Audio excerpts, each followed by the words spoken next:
Good afternoon, Demonfield Comics More New Jersey here, and I've got another interview for you today as well. And we're going to have some fun on this one, get some information out there, and have a blast doing so. We've been having so much fun so far. Why quit now? I mean, we're having a blast. Just keep the tempo going here. So I'm definitely going to keep doing that. We'll get into who I'm going to be having as a guest here in just a moment. What I'd like to do right now is, as normal, if you're in here and you can see and hear me, if you'll go ahead and comment, leave a comment in here, letting me know that you can and everything's okay on that end. And then also, if you will share this out, please share it out. Let's try to get a good sized audience in here, and we'll try to get to as many people as we can live. If you're watching this afterwards, hey, good, great, and wonderful. We appreciate that as well. Have no problem at all there. But we want to see if we can catch as many people as we can live with this so that you can ask them questions if you want to and interact with my guests. I have plural guests today. So there was one that I had listed. It has become two. And no, he didn't split atoms. It's actually two different people. So waiting for, we've got a couple of people in here. If anyone that's in here that can hear me or see me, go ahead and let me know in the comments, please. And I hope everyone is having a great day and staying safe and being somewhat productive.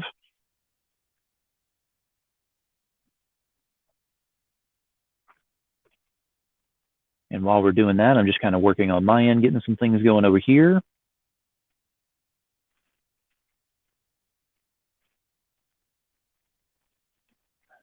All right, so I'm going to go ahead and start into my part of it here. So again, Demonfield Commerce and More New Jersey, I am here with yet another interview.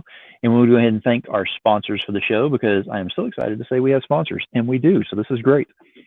So I'm going to go ahead and thank them. First off, we have Totally Rad Comics. Thank you very much for being a sponsor to the show. We have Sub-Zero Mission. Everybody knows this is huge with me because this is actually one that actually saves lives. So you definitely need to be a part of this or find out about it. Support, share, promote, whatever you got to do.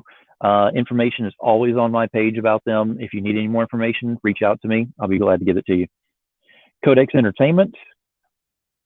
We have Third Empire, which, if I'm not mistaken, Greg Harms is here. Greg, thank you for being here, buddy. Yeah, Third Empire is a sponsor of our show, and proud to have them on here with that.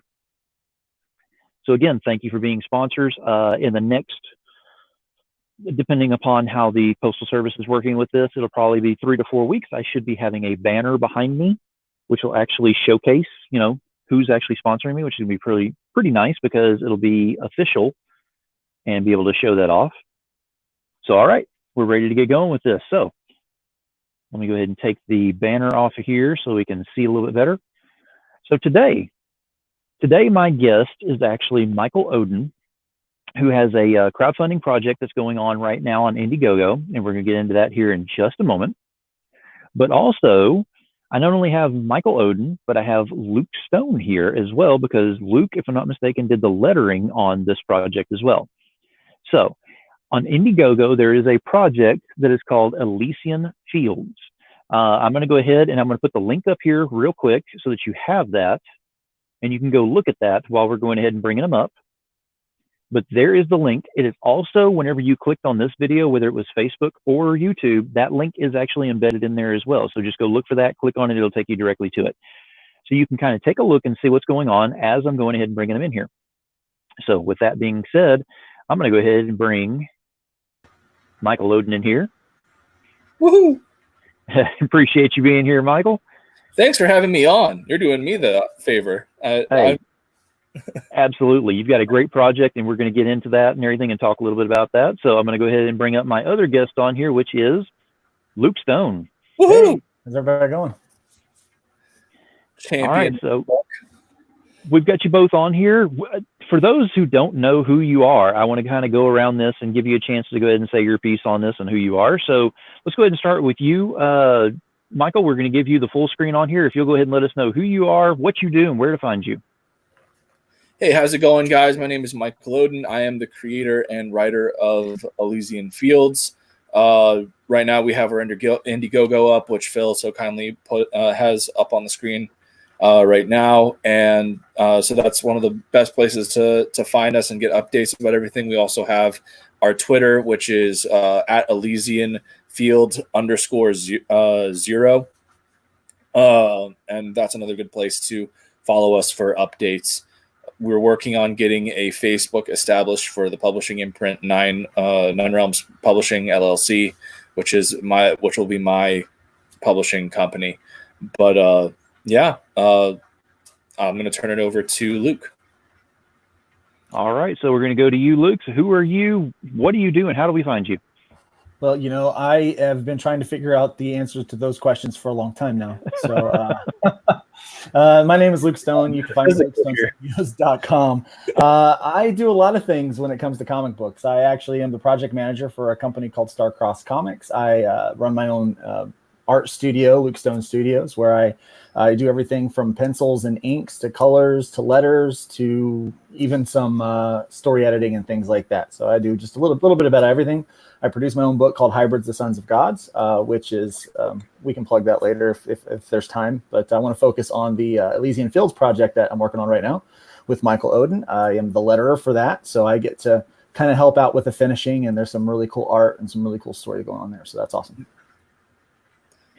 Absolutely. And I want to go ahead and say right now, I apologize, Luke, for not having you on earlier with all of this. And I had forgotten that you were actually a part of this project until I was speaking with Michael, and he mentioned about you being the letterer. And I was like, well, we got to get him on here. It has to happen. I'm a part of a lot of projects. That's what I'm finding out. If that were the case, I would have you on here with most of my guests. So, and I'm happy to do it. The thing is that yesterday Luke messages me. He's like, "You do realize that I have a very large fan base and that you could be using me to help plug your books?" And I went, "I'm an idiot." Well, I would say very large. I have a very dedicated fan base. I don't know about large, but dedicated. So, but point being is, I was just like, he's run like 5 campaigns at this point. I should probably be mentioning him a lot more. And so I brought up to Phil. I was like, we could easily get Luke. Let me check and see if he's free, because I know it's Sunday and what have you, and I wanted to make sure that we weren't interfering with anything. So like I wanted to get you make sure that you were on here, because it would be nice to have somebody else to talk about a different side of the book that I talk about all the creative stuff and what have you, and it's nice to get feedback on what I'm doing. Make sure that I'm not making a complete idiot of myself. So that's why you're damage control. Now, I know we've already decided that Luke said he was going to go ahead and do some drawing for us. So he's going to be doing that while we're going ahead and discussing some things. So I'm going to go ahead and put a full screen up here of the things he's going to be drawing. Sure. I don't even know what he's going to be drawing yet. I don't either. We're going to figure it out together. Surprise me. All right. Yeah. Michael had sent over a couple of pictures of some characters. Now, keep in mind, this is going to be the first time I've ever put my pen to use with drawing one of the characters from Elysian Fields, because I'm the letterer. All I do is words and bubbles. Like, that's it. That's sound effects too. So some of these I haven't seen before. So if you notice, I've got my phone here. I am pulling up a reference. And there's one particular character that really stands out to me. I think he looks pretty cool, and I believe his name's Enkidu. Enkidu. Oh man, you're gonna be doing. Oh, that's cool. I'm excited. Big hairy dude with some horns, right? Yeah, he is part bull, part man. He's from the Epic of Gilgamesh. Yeah, well, okay, that's a lot of words there you're saying. And here's the problem: I got to spell check all this stuff, Phil. You have no idea. It's like, holy crap! Like, what is this? I am excited to see the finished product. I want to say about a week ago or so, Luke did a variant cover for our mutual friend Rob Anderson's Cat Dad and Supermom, and it's just absolutely fantastic. I saw it and I was like, oh man, that's a great cover. If I had more money, I'd throw more at Rob's campaign to get that variant. It looks great. So I'm excited to see the finished result. Oh, absolutely. Absolutely. Now I'm going to go ahead and ask a few questions while we're doing this, just kind of keep this moving and keep the flow going here. And plus I want to get to know y'all a lot more. So the first thing I want to ask is, and we'll go to Michael first on this one, is what were your comic inspirations growing up? Oh man.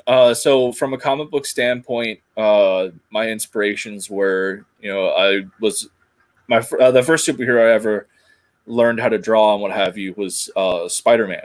Grew up loving the animated series. I had 2 older brothers, and so that was like when they were taking care of me, it would be like Spider-Man the animated series, X-Men, and then as I started to grow up and what have you, and branch out, I was a really big fan of Captain America, and slightly a big part of my relationship with comics there, and I got really invested into collecting in high school around the time that it was around midway through the Ed Brubaker run, and Bucky had just started to take up the mantle as Captain America, and that's really what got me started. And I've always had this love for the for characters and everything like that, and for a long time I worked really hard to try and get into the main line, and it just every single time I'd either come close and just miss it, or I'd just get stonewalled altogether.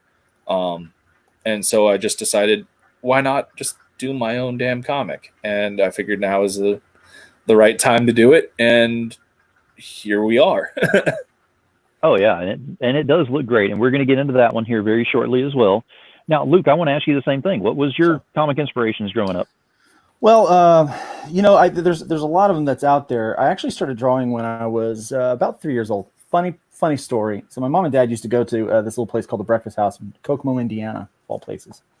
And they would hang out with their friends every evening. And those hangouts would sometimes last until 3 or 4 o'clock in the morning. Some people are like, wow, your parents kept a 3-year-old out till that late? Yes, they did. But there was something that they did that actually kind of paid off.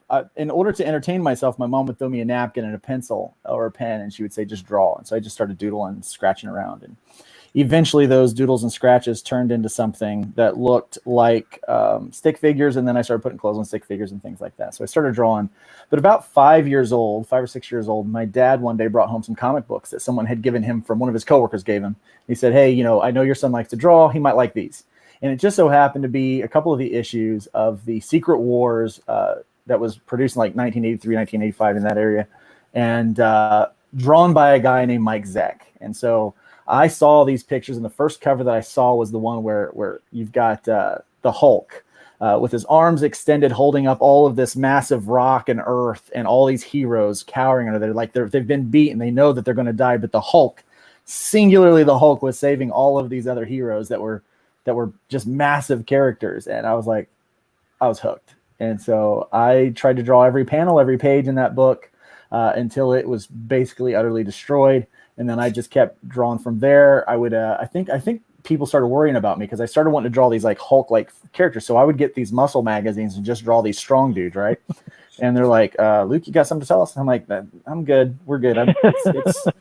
It's for art. And they're like, yeah, that's what they all say. But, but I was like, whatever. I was into it, and so I would draw these, and I would just draw and draw and draw. And I would try to find, in all these pictures and just try to draw everything that I possibly could. And that's, and so from there I learned about Perez, loved Perez, found Jack Kirby, loved Jack Kirby stuff. Really started getting into some in the 90s, getting into the Todd McFarlane's, just we could just go on. But yeah, so they all just kind of inspired me to then want to try to create my own style and my own feel for comics. Very nice. I mean, because that's the reason I asked that question, is because a lot of times you can see where it can kind of bleed into the work that you do, leading up to what we're going to now with the current projects and all, because Michael, we're going to go ahead and talk about and delve directly into Elysian Fields, because that is the current Indiegogo that's going right now. Yeah. So if you'll kind of tell us, what is Elysian Fields? So Elysian Fields, I'm going to just go through the elevator pitch and expand from there. So the basics of it is: fate shackled Achilles in life. In death, he was finally free until a mysterious calling took him from his peace, and he is forced to fight as a champion for Hades in a tournament that crowns the ruler of the underworld every 1,000 years. And so essentially what all is going on is that every 1,000 years you have all these different global pantheons have their respective god of death vying for control of the underworld. And they do this by putting up teams of champions from their stories, from their myths. And so Achilles, we first see Achilles in the issue and it's right before he dies, and it's the 9th year of the Trojan War, and so he dies and he gets to essentially his heaven where he's with Patroclus and what have you, and then all of a sudden he gets this weird sensation, and then he is now on the ferry of Charon, the ferry of men of the dead, and is on the river Styx and is getting dropped off at an arena. And that's really where we go from there, and where the series is going to have him on a team of 3 other heroes. We've got Theseus and Hades, Heracles on this team with him. And Theseus you get to see in the 0 issue. Heracles comes in a bit later. But the whole thing is them going through this and trying to get Hades his position back.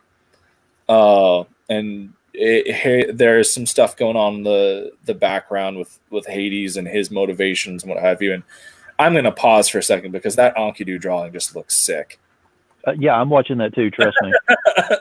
like it's so cool, and like it's one of those things where, to me, it's kind of unreal because 3 months ago I had a script and really nothing else, and now I have a good chunk of the interior done, and Luke's drawing a piece of one of the characters in my book, and I'm just completely blown away. But yeah, no, like the whole thing revolves around this whole tournament, and we get to kind of explore the motivators of Achilles. And the thing that I'm really excited about doing is I've always been a huge classicist buff. I've talked a lot about how growing up, my dad read me the Iliad as a bedtime story, as this beautifully illustrated watercolor version of it, and I always loved those myths, and Achilles was my favorite character.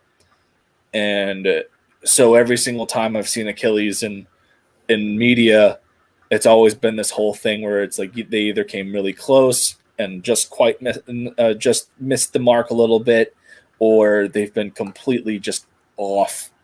And so the big thing that I'm excited about is portraying this character in a way that I feel is authentic to who he is in the story. And it's going to be interesting because I'm looking forward to seeing people's reactions, because I feel that there are going to be a lot of people that are going into this expecting your standard kind of hero archetype from like a modern book perspective. And the fact of the matter is that Achilles was a hero from a completely different time period. Those people had completely different traditions and values to those that we hold today. And Achilles is going to come off as very brash and abrasive as a character, I feel.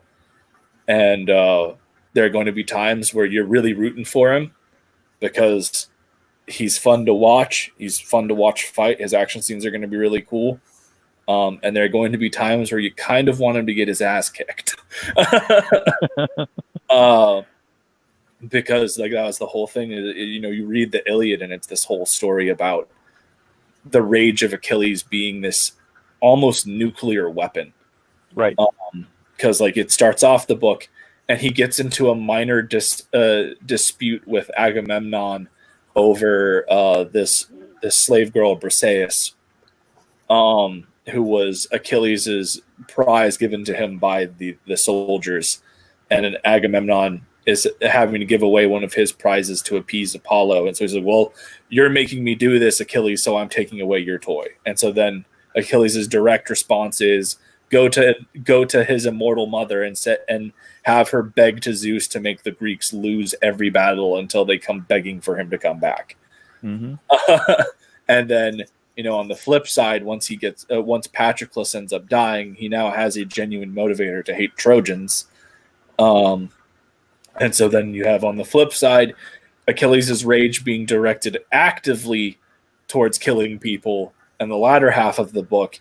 And the things that he does in that latter half, it's just, oh my God. You're reading it, you're just like, oh man, this is just ridiculous. So I don't know if Achilles would be fighting this guy or not. Mike, you can tell me that. So he does and he doesn't. You'll see in like the first, like when you get your copy of the first, the lettering strip for the first issue, they do have Achilles does confront him, but it's not a direct fight. Enkidu mainly fights Theseus, and it happens mainly off panel because the focus of the big fights is Achilles versus Gilgamesh. Okay. Oh my Gilgamesh. All right, so I'm just gonna have them confronting one another right now. That's fine. Oh yeah, it's just I've seen a lot of Achilles' arm. We haven't seen too much of his heel yet, but we've seen his arm. So yeah, well, the heel's his weak point. I don't want to show that too much. Exactly. Yeah. How exciting would that be? And that's also something that's going to be really exciting to play with the character. Is that one of the big elements is I'm going straight up full on myth for Achilles. So this is the version of Achilles that was dipped in the river Styx. And so when he was alive, he never, outside of when he died, he never got injured. And that's no longer the case because he died. Right. So this is there will come a point where he gets injured for the first time, and that's going to be a very unique experience for him. Because outside of the memory of him dying, he's never really experienced pain. So that'll be a very fun thing to play with. Now, Luke, what was your biggest challenge as far as lettering for this, besides the spell checking?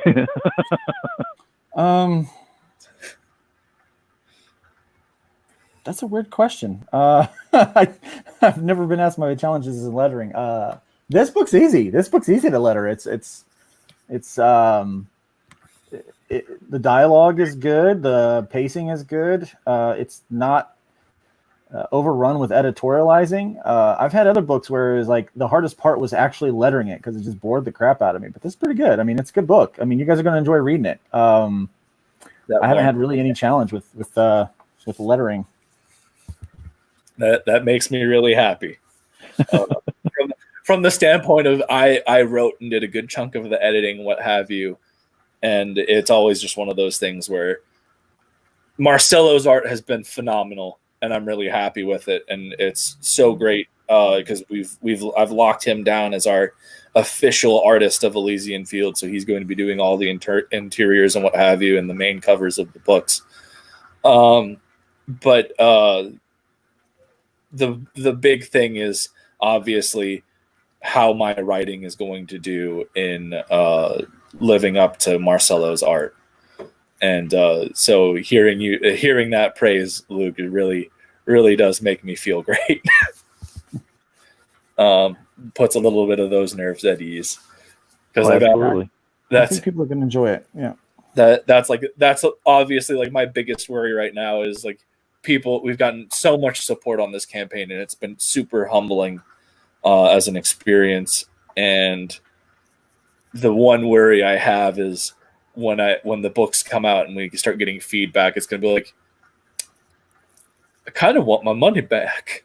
Well, let me tell you this: there's always going to be somebody that's going to hate it. Yeah. Okay, and some people are just critics to be critics, and I've been doing independent comics now for 5-ish years. I've put out, let me see, 5, 6, 7, 8. I've put out probably a little over a dozen comics. And not all of those are great. Your second issue is always, you feel more strongly about it than you do your first issue. Second issues are notoriously hard to write because it's a setup issue, and but then there's critics on every side of it, whether it be art or lettering or writing or colors or, I just don't like the way you did your title. And so I used to listen to every review that was made for my book. I would read all of them. I would listen to all of them, and I would let it just tear me up. Now, if people want to do a review, I let them, but I don't watch them. I don't don't read them. I don't care. I have an editor, and he tells me if it's going to be good or not, and so I let my editor tell me. And then my fans, the people that actually buy my book, they'll tell me if they like it or not, right? Yeah. And if they don't like it, they normally tell me with their sales, with their dollars.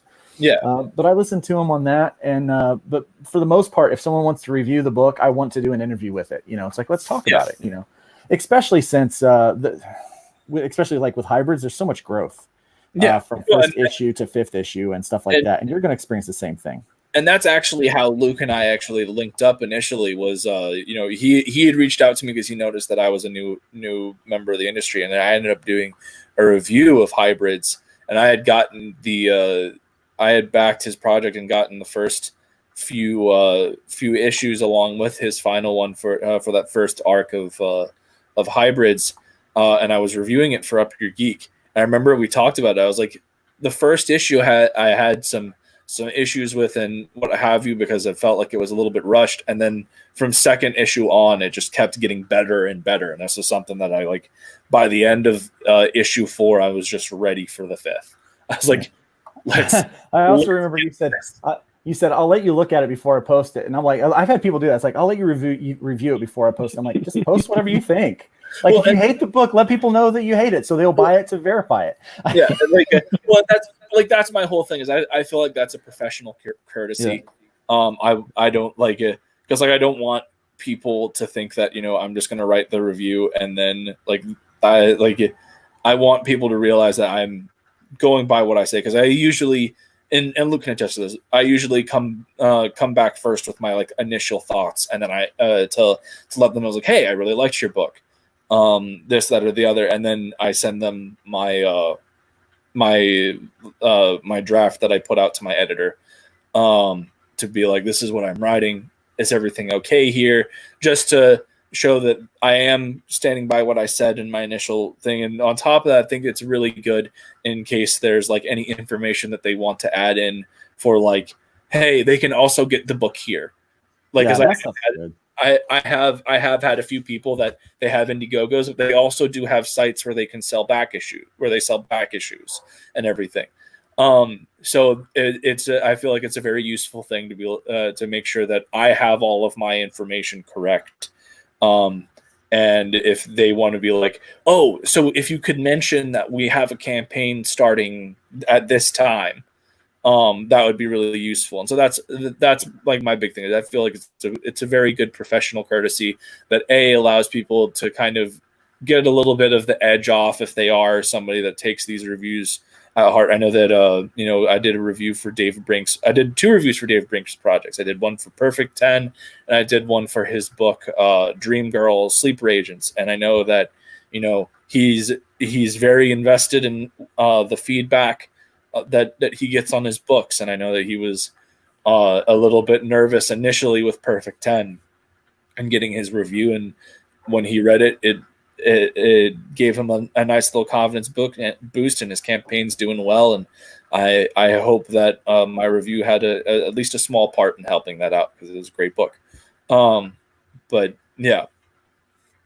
Yeah. And sometimes the review, it may only affect a handful of people, but as long as it's a positive effect that is going out there, or they at least go ahead and pay attention to it a little bit more, it's a handful more people that you didn't have before. Exactly. So it kind of helps out in that end too. I mean, it just. Well, I'll clarify. I only care if it's a reviewer that I like, because those reviewers they dislike everything. They find some fault with everything. If it doesn't have a DC or a Marvel badge on it, they don't like it. Well, that's because they're paid off by those companies, Luke. Mm-mm. Not all of them. Some of them they're just fanboys. No, I got you. There are people that are literally looking for anything wrong that they can throw out at a book. I've read some reviews of books that I really liked that were just super petty, or I was just like, if you had actually read the book, a lot of your complaints would have been validated here. But it's very clear that you maybe skimmed a few pages. Right. It's like you very clearly did not read this. Now, I was going to ask, and going back to Elysian Fields with your research and everything on here, because we kind of touched on this a little bit, and you brought up about the Iliad, which I strongly agree, because I am a huge, huge fan of Greek mythology, so I'm right along with you on that one. However, I want to ask, how did you go into more research? Because the Iliad wouldn't be the only way that you do that. You had to go into more. So what else did you do? So like history and mythology have been a passion of mine my entire life. So there's already been like years of research and everything that I've done on my own that applied into it. There are things that, like, for instance, I'm not as familiar with Mesopotamian mythology, for instance. So like when I was coming up with Team Nergal, which is Gilgamesh and Enkidu, it was really difficult for me to pick out, because I wanted to make sure that each hero that I picked was human and not just gods, because there are a lot of mythologies, like Norse mythology. The majority of characters in Norse myth, the heroes in that, are also the gods, and so it's that whole thing where you have to go through, and so, like, I've done a lot of research on that, and there's obviously been research into make things a bit more unique. One of the big things that I'm excited to play with, that I've been doing a lot of research on, is we're going to be having the Gaelic some Gaelic and Britannic mythology come in. And one of the things that I'm really excited about is I'm going to be having King Arthur in the book, but Arthur is not going to be what he is usually depicted as like the very Christianized version of the story. It's going to be rooted far more in Welsh mythology, which is something that I ended up a little bit on with. I'm a huge Bernard Cornwell fan, and my favorite books that he wrote were this series called The Warlord Chronicles, which is his version of Arthur. And so a lot of my inspiration for how I'm going to be handling Arthur came from seeing Cornwell do this very unique take that I feel like is an angle with Arthur that most people don't see. And so I am really excited to be getting into that. And, it's going to be one of those things where he's going to be King Arthur. I feel that people that really know Arthur's stories will be able to recognize that, but it's also going to be this very unique take on the character that people haven't seen before. And that's another thing that I'm hoping to deliver with the book, getting people interested in mythology to the point where they look at different stories on these characters.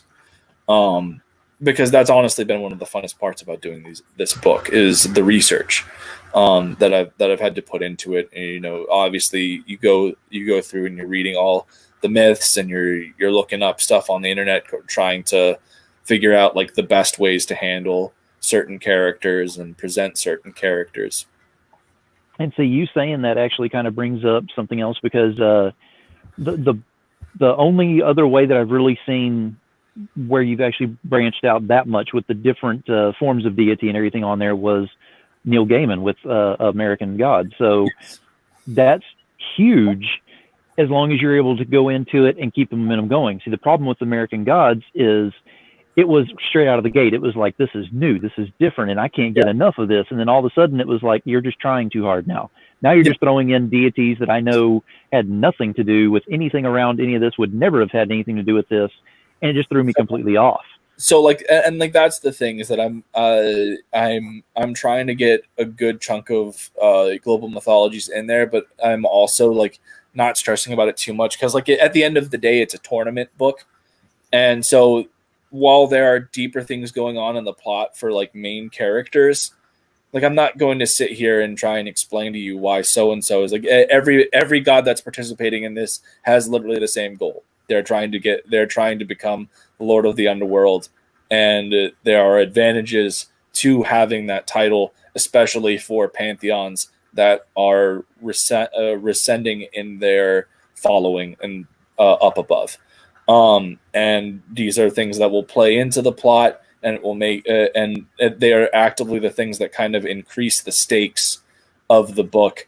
But like at the end of the day, I love Neil Gaiman. I do think that I do agree with you that one of his flaws as a writer is that he's very passionate about the things that he writes about, and can sometimes get he can sometimes get lost in trying to showcase the knowledge that he has about those things, because he wants those things to get presented in a way that the audience will care. And sometimes it's a hit, other times it's a miss. I love Neil Gaiman. I think he's very talented, and his Sandman book was great. Stardust is a favorite of my wife and I's. Both both the film and the book. Mm-hmm. So Absolutely. like, I completely get what you're saying, but like I do feel that when it comes down to that, I'd like to say that I try very hard to make sure that the beauty is in simplicity. Like, you should be able to have somebody with no clue about what you're talking about read your book and not feel completely lost. And so, like, with Gilgamesh and Enkidu, while they are very big deals in like the classical community, because Gilgamesh is the first story about a hero ever written, the big thing is, obviously, most people, if you ask them who are Gilgamesh and Enkidu, they wouldn't be able to really tell you. But I'm not going to sit here and try and explain their backstory to you.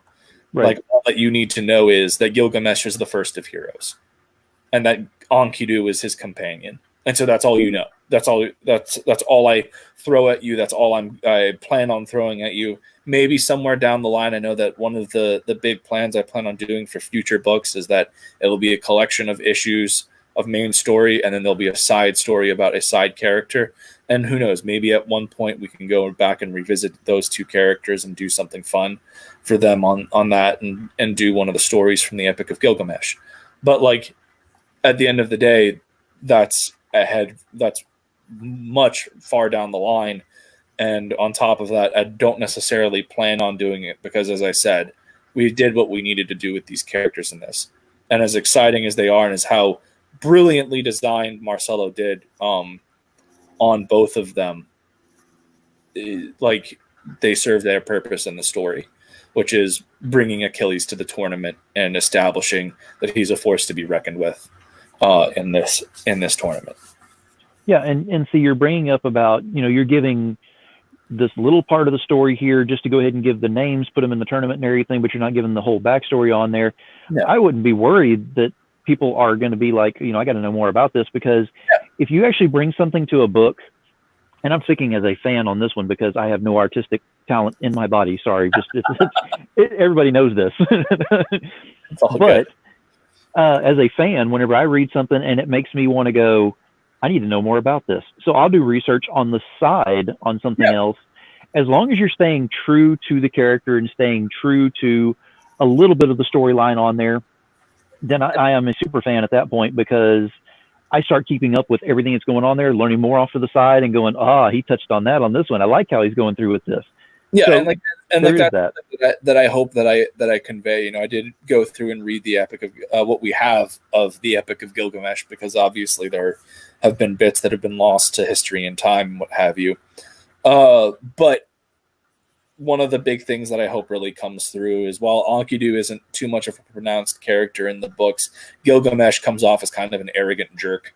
And I really hope that I conveyed that, because I know I did. I just hope it does. It comes off as well as I think it does, because like, I made it a very big point that Gilgamesh is a very prideful and arrogant jackass throughout the time that you see him, and he's fun. He was really fun to write. I think that it's always a bit more fun to write heel characters, because they get to say things that will motivate the audience to hate them. So you kind of get to imagine, like, what would be some things for so-and-so to say that would really make someone be like, man, I really want you to get your face punched in. And so that was kind of my whole approach with writing Gilgamesh, was how many times can we get him to really just get under Achilles' skin and get the audience to not root for him. Right. And it was a fun thing to do. Now, I wanted to ask, why just Indiegogo? Why didn't you go with the Kickstarter on this? What was the thought process on that? The big thing that I had noticed I looked at both platforms, and while I feel that Kickstarter does have a bit more of an established market, the benefits of Indiegogo outweighed that, in my opinion. You had the for Indiegogo, if you don't reach your flex goal, you still can get the money that you've raised. Was a big thing for me because I knew that I wanted to get this book out there, and the only way I'd be able to do that, of course, is if I had the funds to do it. And so no matter how much money it was being raised, I'm going to be getting those books out to the people that backed. And so Indiegogo allows for that. And then the other big things that had going for it is things like the in-demand option, which essentially turns your Indiegogo page into a online store. And you can have that in-demand option for as long as you want. So long as I think you have to have at least a purchase per month, and that that was the whole thing. And yes, that Enkidu is looking great there, Luke. To piggyback off of Russell Allen's comment there with the Minotaur. They are very similar in nature, and I think that we went with this design because we've got Theseus in the team, and everybody. The big thing that everyone knows about Theseus is the Minotaur, so it was a cool thing to have him going up against another one. Absolutely. Now, I'm going to go ahead and ask, what artists are you currently following or collecting? So, for this book, we have Marcelo Oliveira Costa, who has done all the art for the book. He did the pencils, he did the inks, he did the colors. He did the cover. He's awesome. He's really without him, this project wouldn't have happened. I really looked out. I found him on a freelance site, and his page rate was very reasonable. And so I paid for most of this book out of pocket. And we've already reimbursed what I've spent on it, and it's really just great. And he's done phenomenal work. For an additional artist that we've obviously picked up for this book is we have a pinup that will be available for all the deluxe tiers of the book, done by the very talented Jim O'Reilly, who I met on a Indie Vault stream for Geekgasm here about a week or two ago, and he offered us like, hey, if any of you guys want pinups for your books, I just get a hold of me and we'll talk. And so, I didn't really have any stretch goals or anything going on, and I wanted to do a nice thing for everyone that had backed us so far, and I figured it'd be a really cool thing to add to the deluxe packages of the book, that you're not just getting a signature at that point, you're getting something cool. And so Jim is working on that, and I know that he has an idea of what he wants to do. You just got to get it down on paper. And I'm really excited because Jim's work is awesome. I'm aware. When we were doing the live stream, he was working on the Mojo Risen cover that he's posted up on Facebook, and he showed it to us, and we were all blown away because yeah, I did this digitally, and everyone was just like, you did what? That looks like a straight up pencil drawing. That looks like a hard copy. What? I was like, yeah, no, not a big deal. And I was like, it is a big deal. That looks awesome. And he's just super talented dude. And then the big things that I've been doing with the success that we've had on this initial campaign, the big thing I've been looking at is been getting some talent for future books. And we talked a little bit about it beforehand, but we've got a few people coming in to do variant covers on the next book, and well, I'm not going to say just who they are at this point because we haven't signed anything yet, but we do have some really really big people. At least one of them is a really, really big name and has a very successful crowdfunding campaign right now. That looks just awesome. And I'll be having more conversations with him here to iron out the final details. And when the moment that he is paid and he is starting on the cover, we will probably announce it on the campaign. Very nice. Yeah, you definitely got a good setup with it. It's got a good foundation. The storyline is there. The artwork looks on par. I love how on the crowdfunding you actually do from pencils to inks to color. I like how you do the different panels that way. Yeah, and that was a lot of that had to do with I started this is my first campaign, so a lot of things I was doing just as learning and going along, and we didn't have a lot up there. And so I wanted to keep people interested and keep people coming to the campaign. And so what I had set up was like every single time we hit a new benchmark,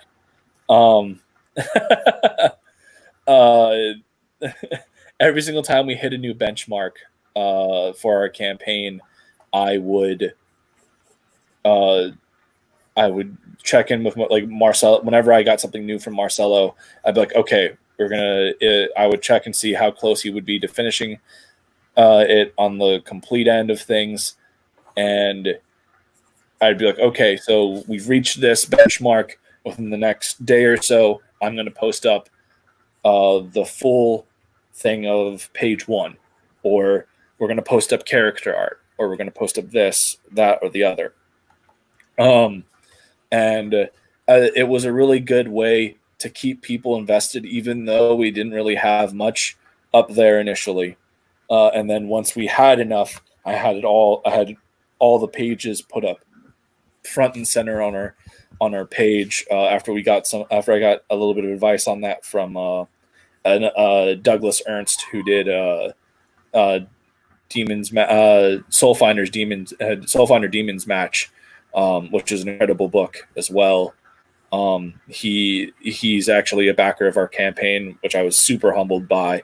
I was doing a review for his book, and we got to talking about my campaign, and he has to check it out, and he gave us a lot of feedback and was really helpful, and he backed us. And it's really cool to have someone of that caliber backing us and giving us advice and just helping out. And that's honestly been like the biggest thing for me here. I've had so much great support from so many of these guys, and I've been super fortunate. Like even Luke, Luke has helped out more than I can even express with this campaign, beyond even just the lettering standpoint. You know, he's, as he mentioned, he's the project manager of his own publishing line, Starcross Comics, and so he was talking to me about printing stuff, and at the time, the only things that I had seen were I was looking online,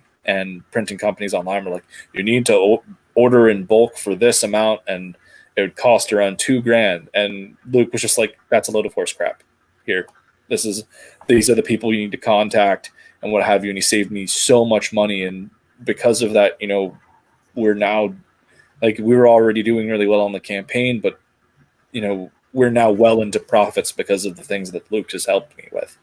And so this campaign has been just such a vast success because of all the people that have come in on the industry side of things and really just helped. And I could not express how grateful I am enough.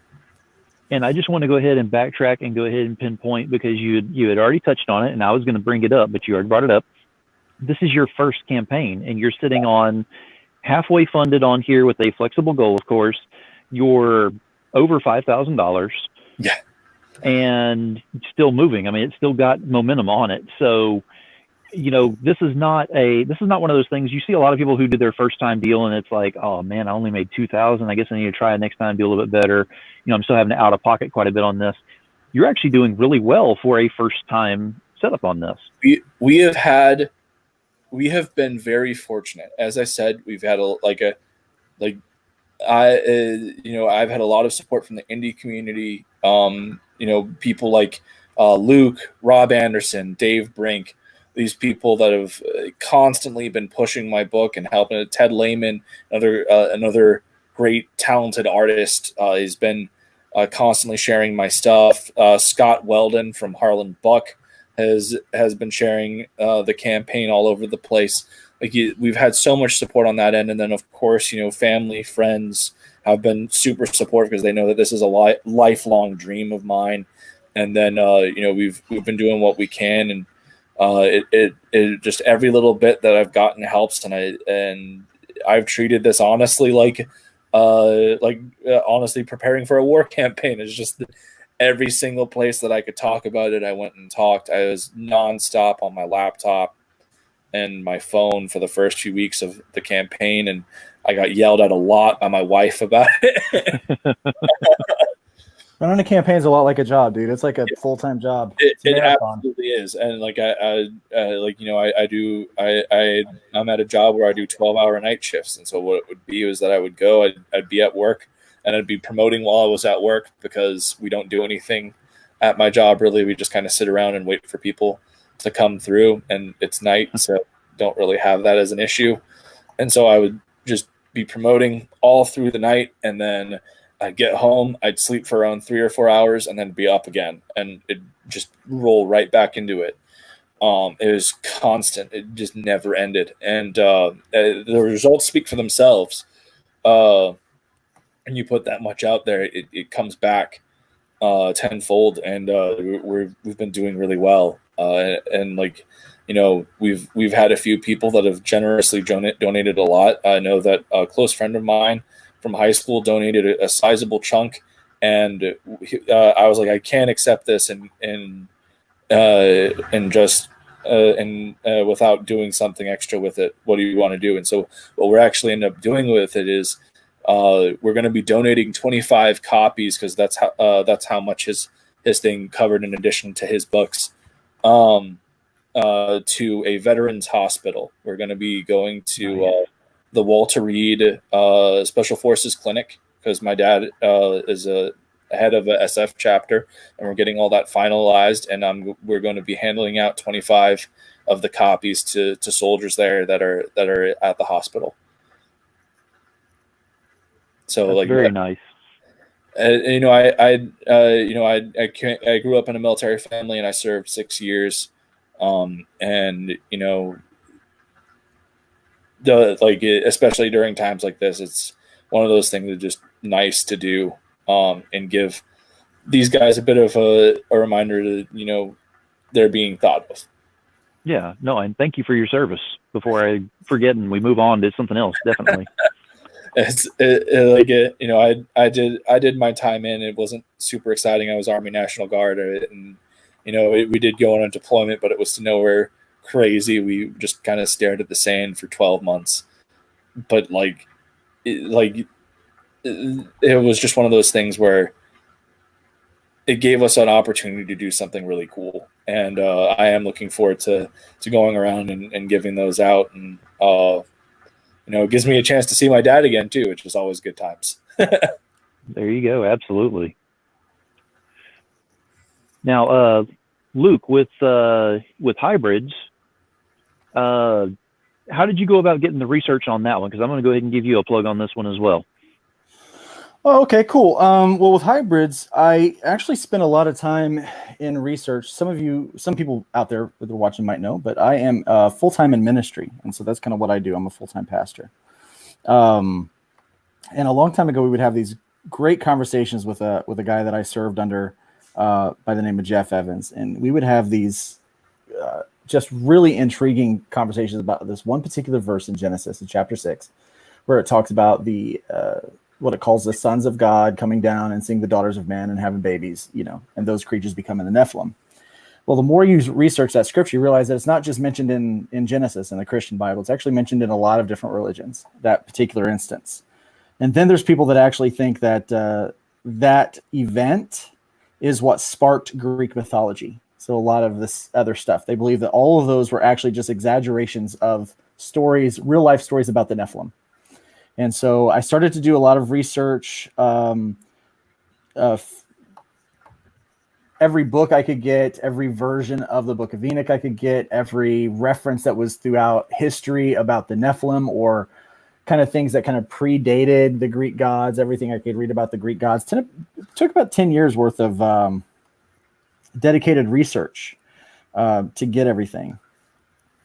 And if you, here's some a fun little tidbit. Did you know that many of the kind of alien stories and things like that connect with that maybe aliens aren't extraterrestrial, but they're terrestrial? There's some instances where Columbus recounted that he saw this thing flickered like a candle that came out of the sea as he was making his travels over here, flew for a while, and then submerged back down into the water. And if you read some of the alien conspiracies, you'll hear stories about that they believe that there's underwater runways for these crafts and stuff like that. And so a lot of these things start to overlap and start to connect with one another. And the more you find that maybe everything has a thin thread that connects it all. And so that's kind of what we explore with that book, based on, like I said, about 10 years worth of research. Absolutely. So, now, you mentioned about connecting, so I'm going to go ahead and ask the question that I'm sure other people will probably be thinking about as well. Will we be seeing connecting between hybrids and Elysian? Ooh, that's an interesting question. I mean, it's definitely something that we could play with. I would never say no to anything like that, because that would be fun. I had a great time reading hybrids, and there's certainly stuff that we could play with that, because it's a story that crosses all sorts of different theologies and mythologies and what have you. But ultimately, it would be a whole thing where we'd have to sit down and figure it out, and it would be very hard. They exist. Yeah, it would be very hard, because they're very different concepts. We might be able to do a whole thing where a few characters get from each book get kind of teleported into an alternate universe kind of deal where they all have to fight to get out of it. But that's the only way I could really see it going, and it would be a one-off thing that wouldn't be in continuity. Yeah, absolutely. But it would. I wouldn't say no to it. That'd be a fun thing to do, and I know that I have been talking to a few people about crossover stuff. But I mean, working with Luke has been a blast, so I would certainly never be nope, never going to happen. It would just the right story, the right situation would have to come up, because I don't want I don't like when companies in the main line do crossover stuff and it's all just half-baked nonsense. At the end of the day, yeah, it's cool to see these characters cross over together and interact with one another, but I don't want that to happen and it to just be this hollow experience. If we're going to do that, I want it to be something worth paying the money for. I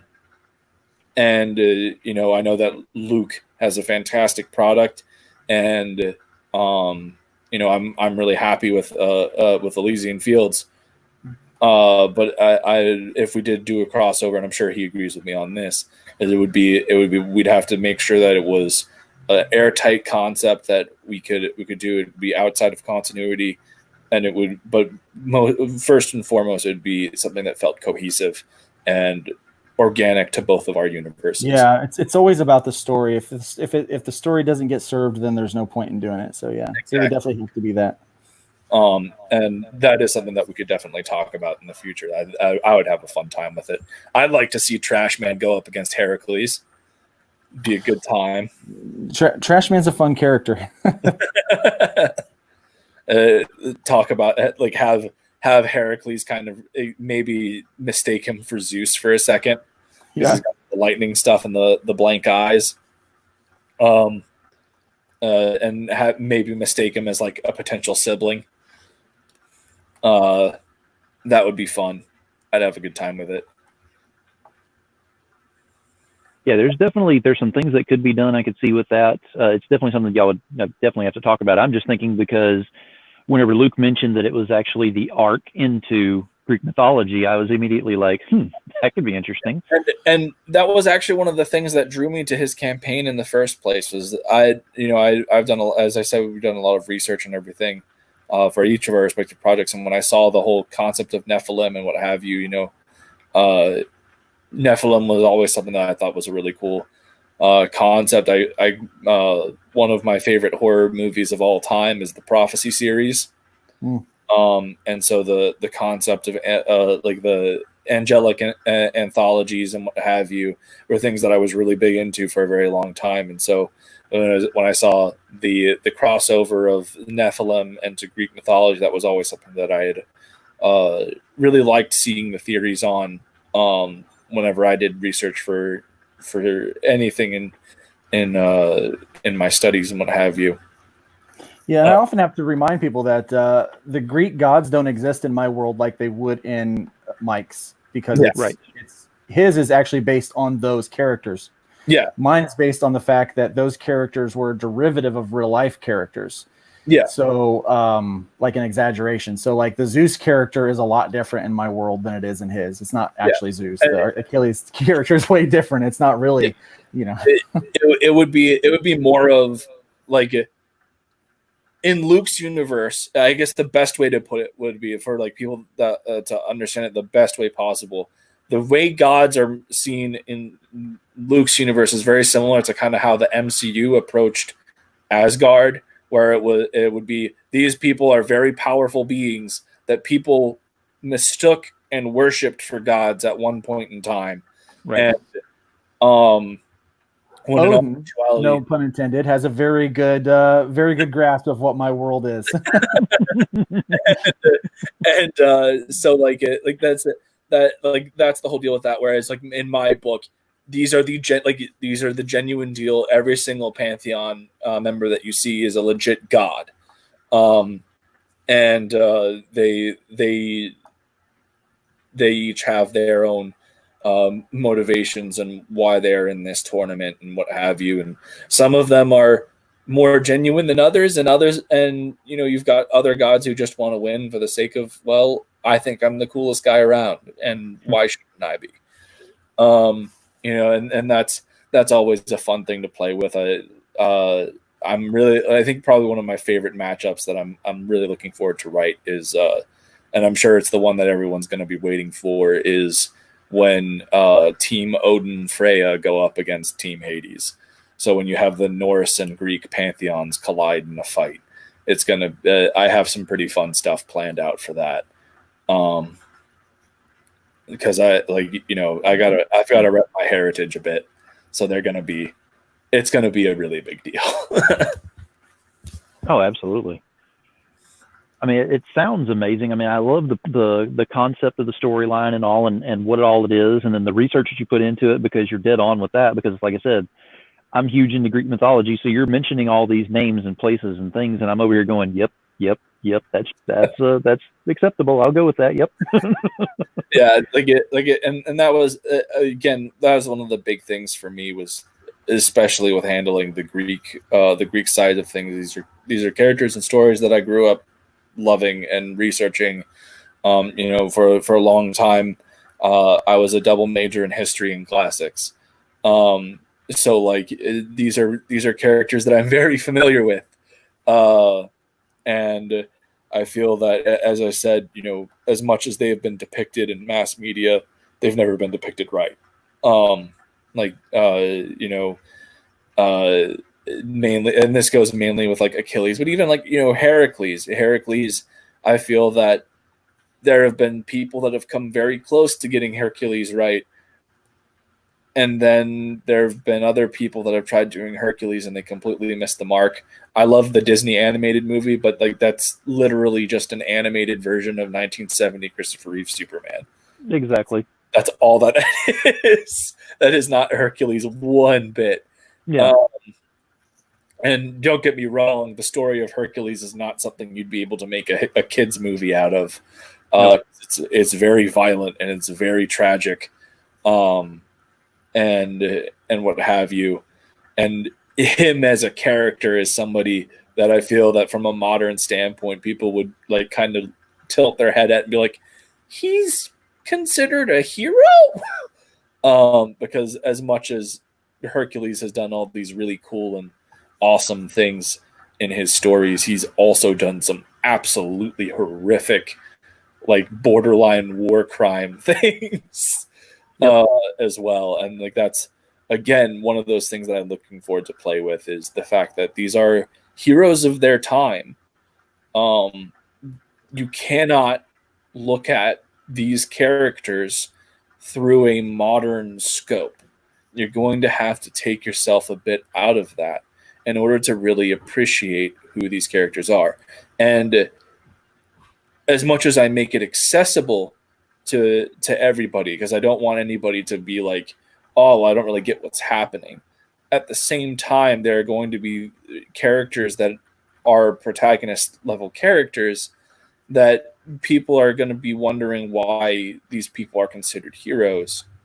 And you know, that the ethics and what have you of each of these characters is very, very different to what we consider to be the ethical standards of today, because that's the world they lived in. And I think that's something that gets passed over far too much when we try to make these adaptations and what have you, is these people don't commit to what these characters really are. And it's something that I think is a shame, because these characters have become immortal, essentially, by their stories being passed down for what they were. Yeah. And so why change that? Like, allow them to be the characters they are, because the characters that they are interesting and have inspired people to do crazy things for millennia. Alexander the Great conquered most of the known world with a copy of the Iliad under his pillow because he wanted to be Achilles. Yep. Like the people, you cannot negate the impact that these stories have had on humankind. And that's one of the big things with writing this book was just, I wanted to get, while I of course take artistic license here or there, I wanted these characters to feel authentic to what they are. And you know, that's been a big thing that was fun with writing Achilles, was showcasing this character that, you know, every single time you see Achilles in the books, he's in movies and in TV and what have you, he's this jacked, like late 20s, like in the prime of his physical condition guy, and what have you. And I'm just like, if you go by mythological timeline, Achilles was between the age of 13 and 16 when he went to Troy. Mm-hmm. He was a kid. Yep. He was a child soldier. And by the time he died, he was maybe like 23. Right. Like, he's like you know, you have things with the relationship with him and Patroclus, like all these things that aren't portrayed correct, or if they are portrayed correctly, there's 20 million different problems with the rest of their portrayals. And there have been bits and pieces, I feel, that other people have done that come really close. I think that probably from you know, like, I am not a huge fan of the movie Troy because, as I said, Iliad bedtime story growing up, and seeing what they did to the Iliad and Troy really made me upset. But, you know, right. the way they handled Brad Pitt's Achilles, it was Hollywood, from like a combat standpoint, watching how Achilles moved and how he fought and how he literally feels like the most indomitable person in the movie. Like, exactly. You have Ajax in there who's like 12 feet tall and has that ridiculous hammer thing and looks more like a Celtic barbarian than a Greek. Like, even with him in there, you watch one fight scene with Achilles, and you know he's got everyone's number. And like that, I feel that Troy handled very well. I don't think that they handled his personality well at all. He's way too philosophical and not near enough of a brash jerk. Then you go into Troy Fall of a City, which handles his personality pretty well, but got the aesthetic completely wrong.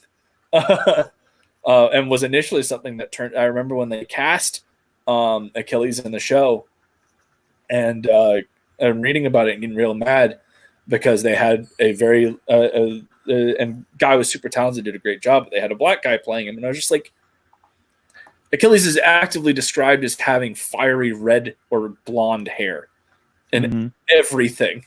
How are you going to make that work? And on top of that, he's from Greece.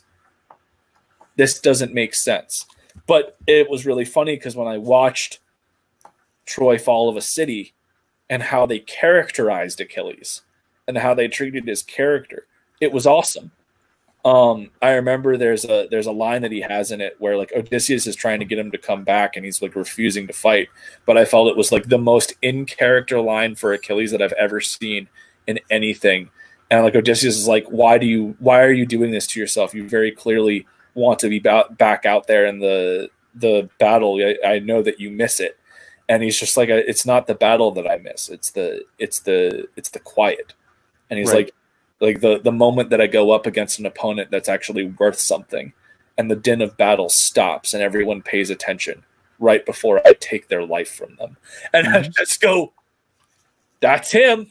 Yep. That's certainly him. And so it's just like, I feel that there have been so many portrayals that have come so close or just completely missed the mark. In like the case of when they had the pro wrestler play him in that old Helen of Troy miniseries. Yep. And you had the kneel to Achilles, and I was like, oh God, no.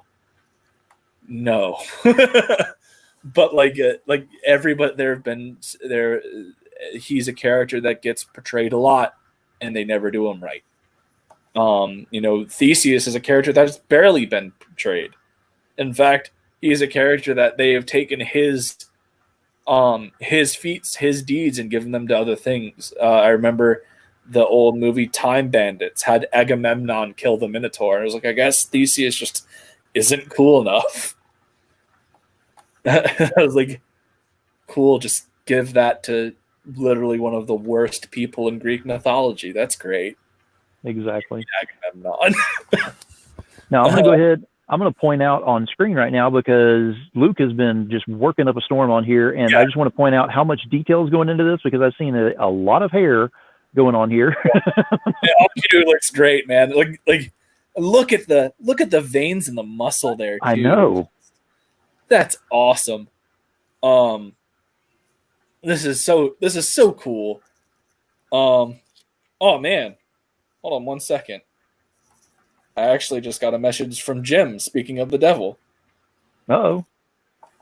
I might have to screen share something here in a sec.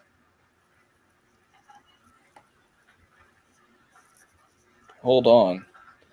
Well, internet's not doing me any favors right now, so I guess we're not screen share because it's not loading.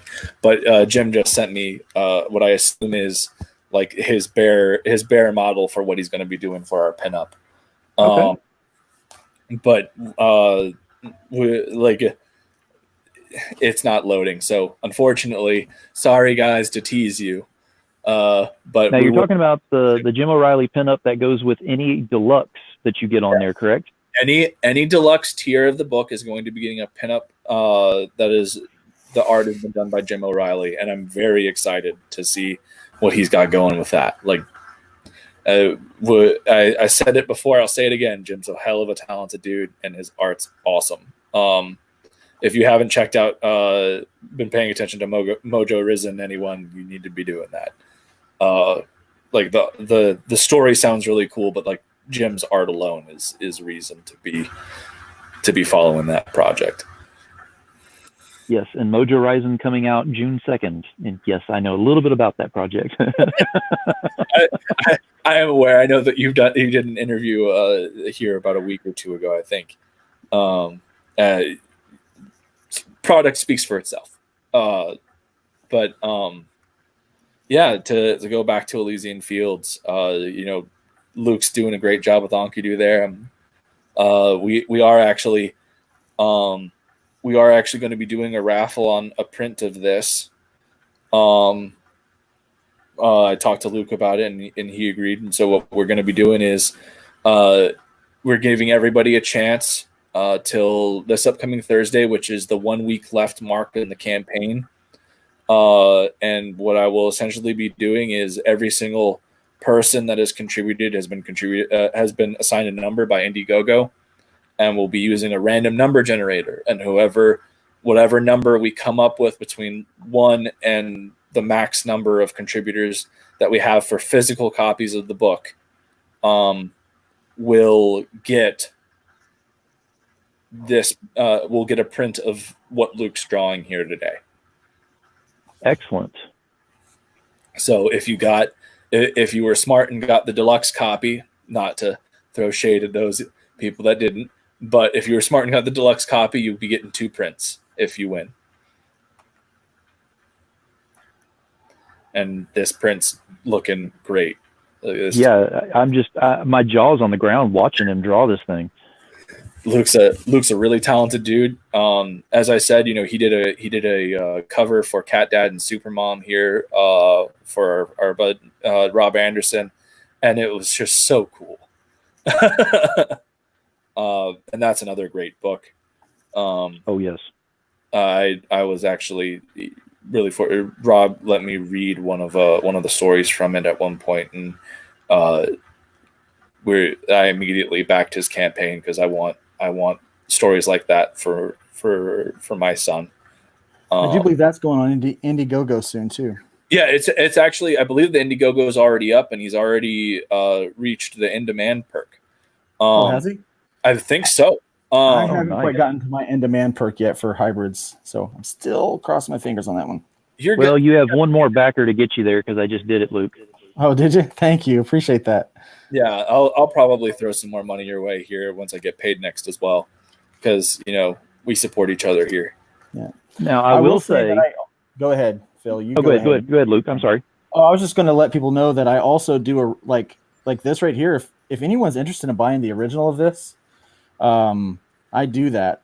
So I know even though I work digital, like, well, how do you do originals? Well, here's how I do originals. I talked with another artist who had been doing this for a while and had moved over to the digital form. What I do is I print this off and I sign one of one on there and put my signature.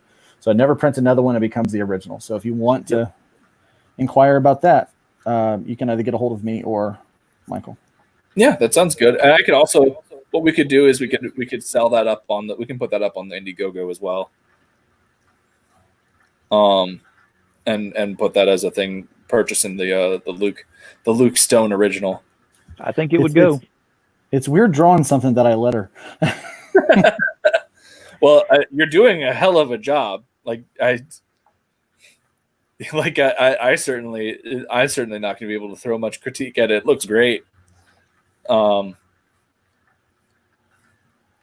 I like the fact that you've got it from like the POV of Achilles as like an arm, so you can see them about to go at it.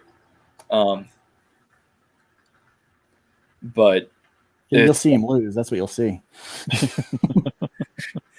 I'm not gonna say anything because that's the thing. As I said, Enkidu doesn't really fight Achilles. They do have a bit of a. I don't want to give away anything from the next book. Don't do that. No. And that's my whole thing. Is it's just like they do have a little bit of a confrontation. It's just there's not much to it. But this is really cool.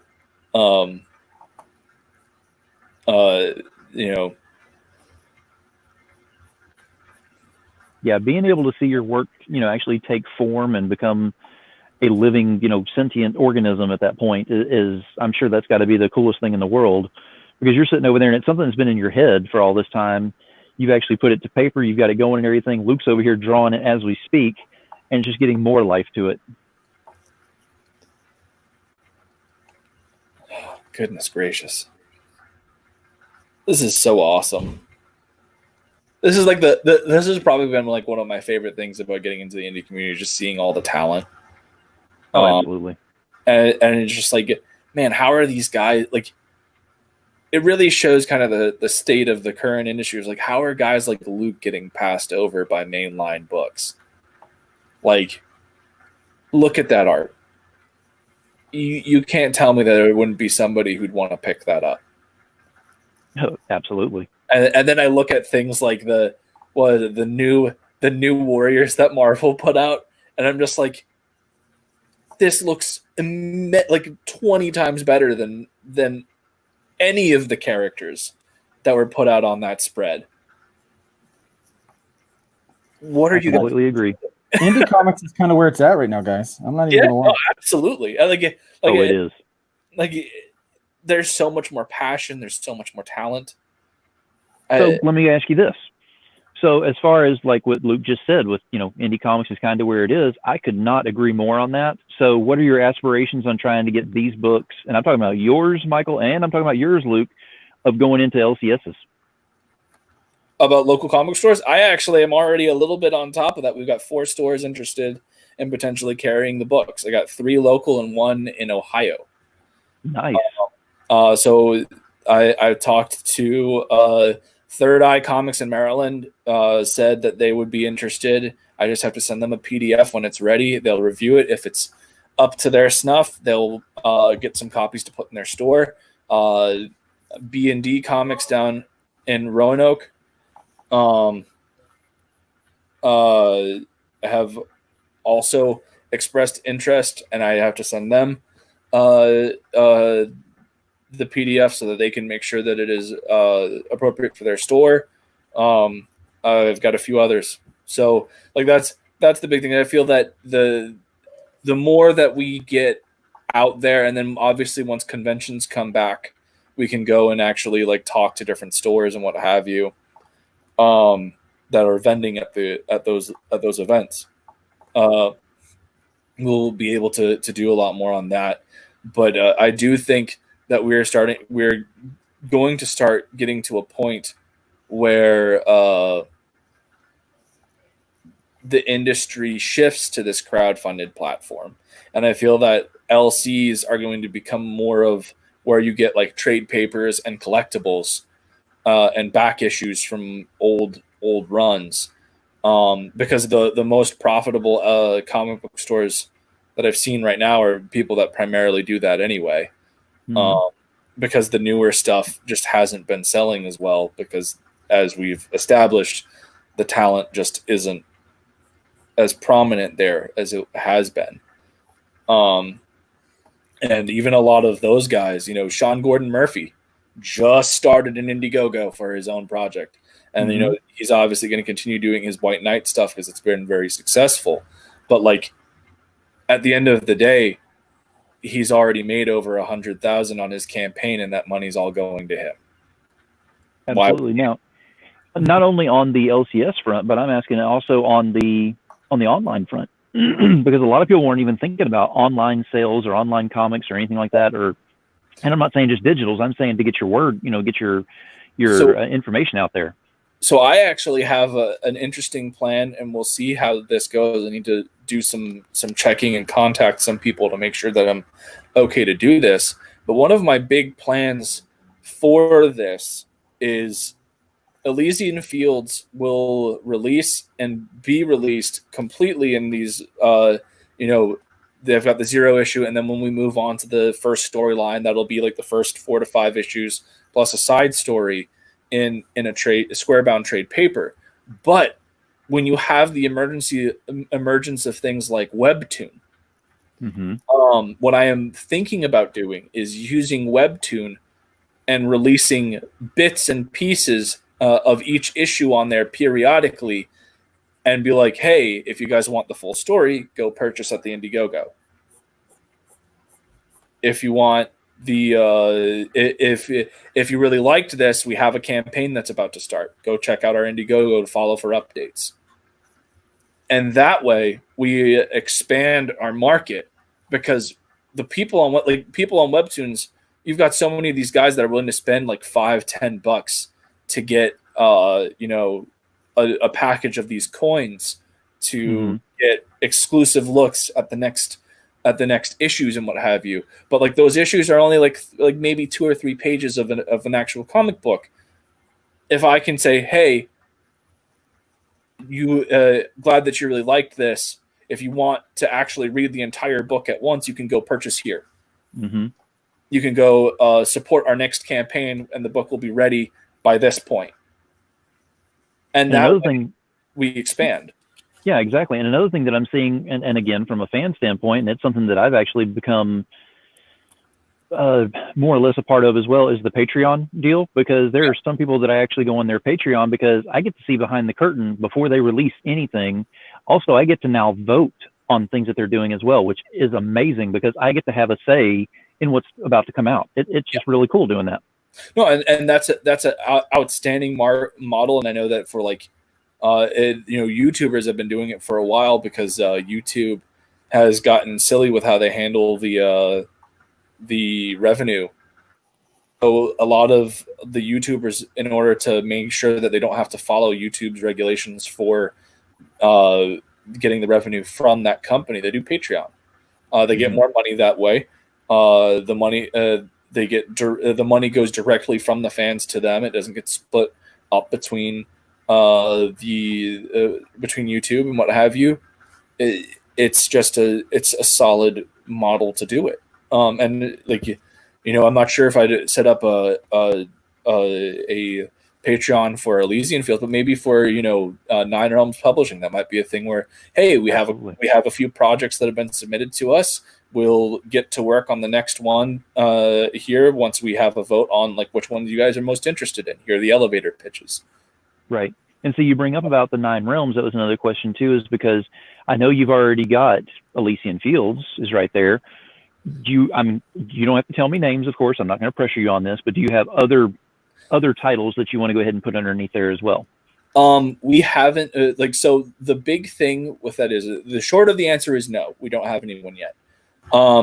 The reason for that is that I wanted to make sure that Elysian Fields was a success and we had money to invest in it, because my whole idea for Nine Realms Publishing is to get creators who have the passion, have the drive, have what it takes to get a series up and running that I feel would be successful, an avenue to do it.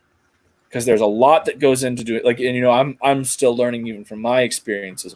There's a lot that goes into running these campaigns, and there's a lot that goes into getting these creative projects off the ground, and it's very intimidating. And so the idea for Nine Realms would be, hey, if you have an elevator pitch, you have an outline for a story, and you're willing to work with us on this, then we will help you get, like, if you don't have an artist, we can help you find an artist. If you don't have this, you don't have that, we'll help you try and facilitate that. And then we're going to help run your campaign. We get a portion of profits from it. You still get the bulk of it. But like that's kind of the whole idea. And so like once we get the money in from the Elysian Fields campaign, depending on how much we make in revenue off of that, it'll go in towards doing more of getting more of those projects. But it honestly all depends on how much we get from this campaign and what we can invest into the next book versus invest into the company itself. And so that's going to be something that we're going to be taking a look at here. I wanted to get this campaign done before we started before I started being like, hey, if you have any ideas and you want to talk to me, I'm willing to have I'm willing to have that conversation. But you had and I'm going, and I know that it's going to be a very difficult thing because there are going to be people who are throwing random stuff at me. But I'm going to be very clear. It's like, if you don't have an elevated pitch and it doesn't look like you're serious, You'll get a lot of bad pitches. Yeah. And I'm sure I will, but I also want to have that door open, because one of the big things that I don't like about the current state of the industry is that there is no real good way to get pitches into them, at least of the big two.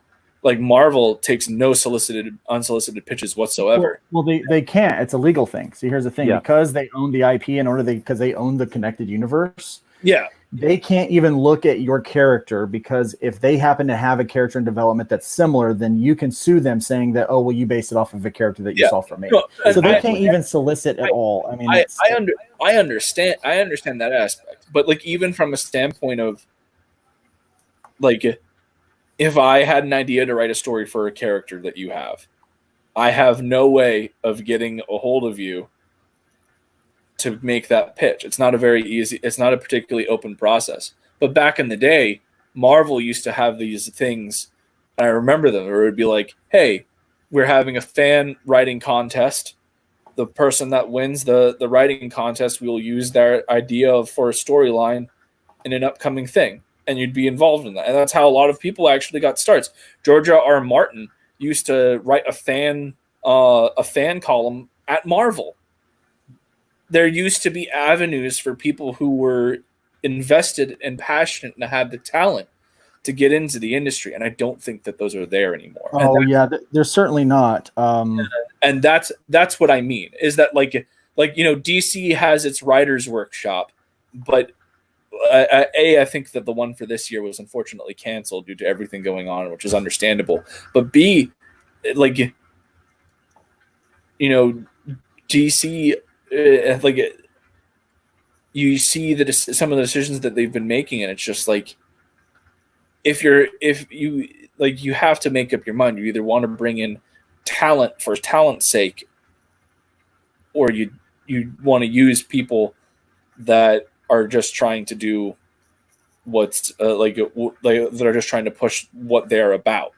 Like, well, you're going to see them changing a lot of their ways of doing things, because they learned one thing throughout all of this, is that they have right to be scared now, because whenever they went pencils down, indies did not. Yeah, exactly. Well, and that's my whole thing, is that I genuinely believe that even the mainliners are going to start realizing that crowdfunding is the way of the future, and I think it's going to start with Image. I think that Todd McFarlane still, I believe, is the president of Image Comics, and Todd McFarlane during this whole thing launched a Kickstarter for for the remaster of his original Spawn action figure, and grossed almost $3 million. 3.4. Yeah, he got my money. Yeah, he got mine too. That's the whole thing, and even during all of this, Todd was the only head of any of these companies that was vocal on ways to fix the industry, and 90% of it pointed to direct to consumer marketing.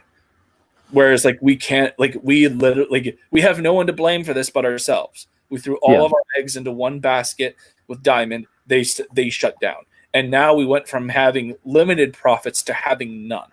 Right. Go ahead. And it's just, I genuinely think that McFarlane talked about in an interview with Forbes that crowdfunding is something that they've been looking at doing for a while, and I think that's the best way to make sure that you never have anything like this happen with Diamond ever again, and B, quality control.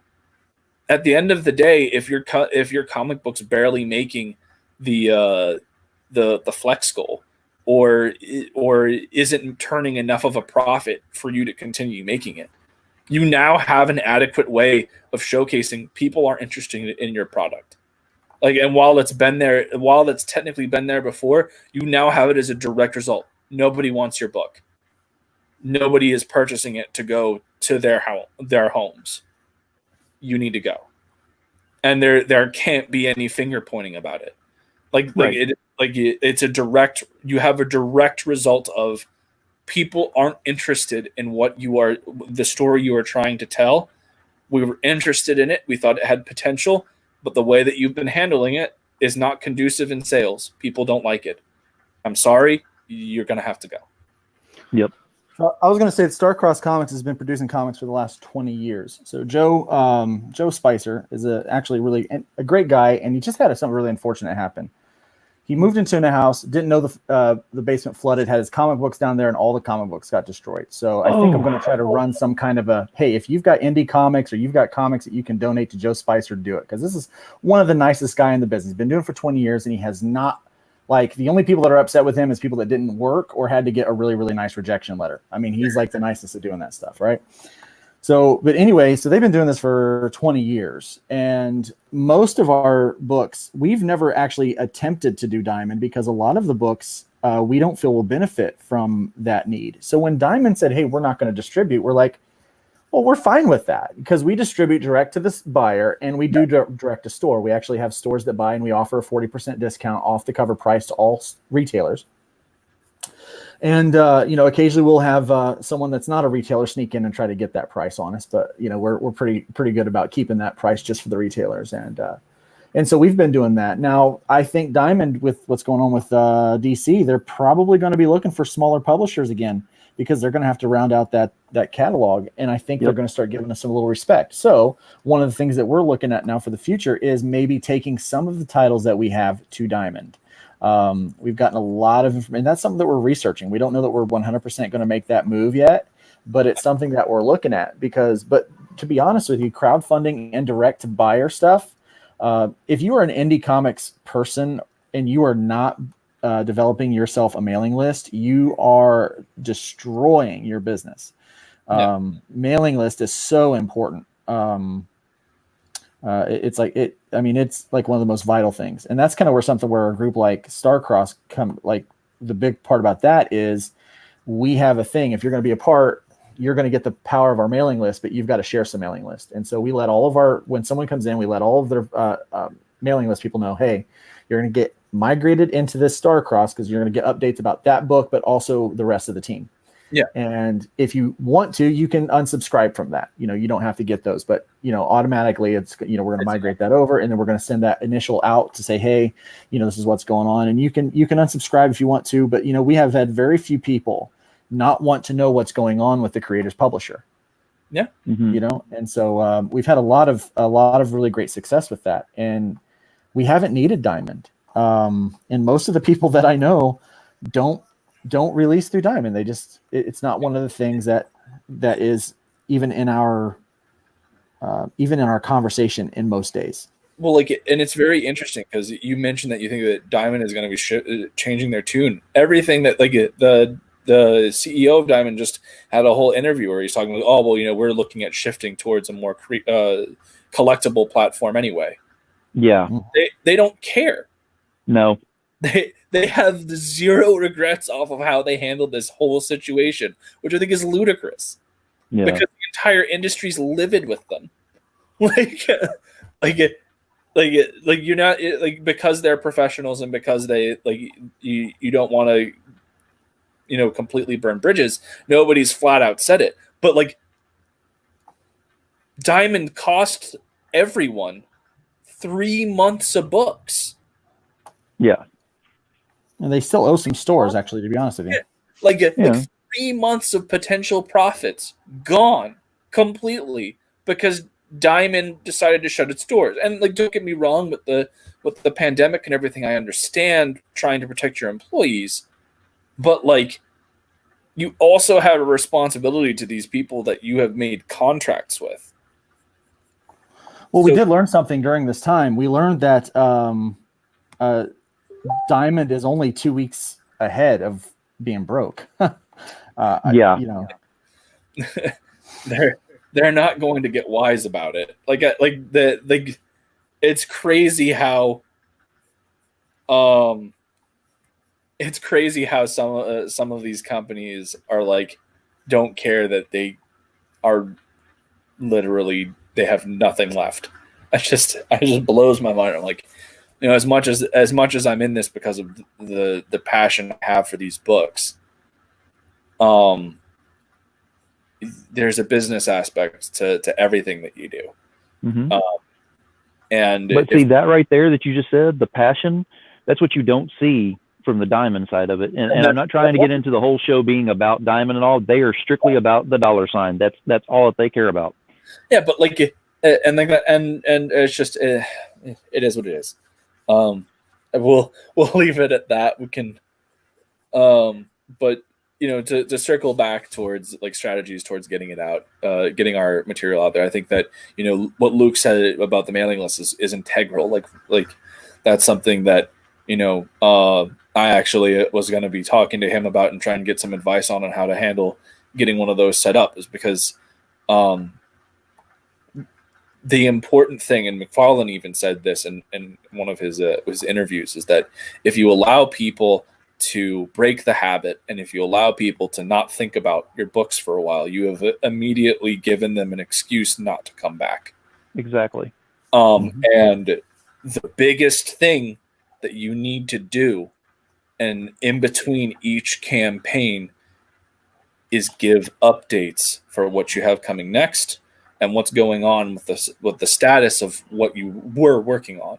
Because most people aren't ready to ship their books out by the time the campaign's over. It's usually there's usually around a month or two in between where the campaign ends and the books actually get shipped out.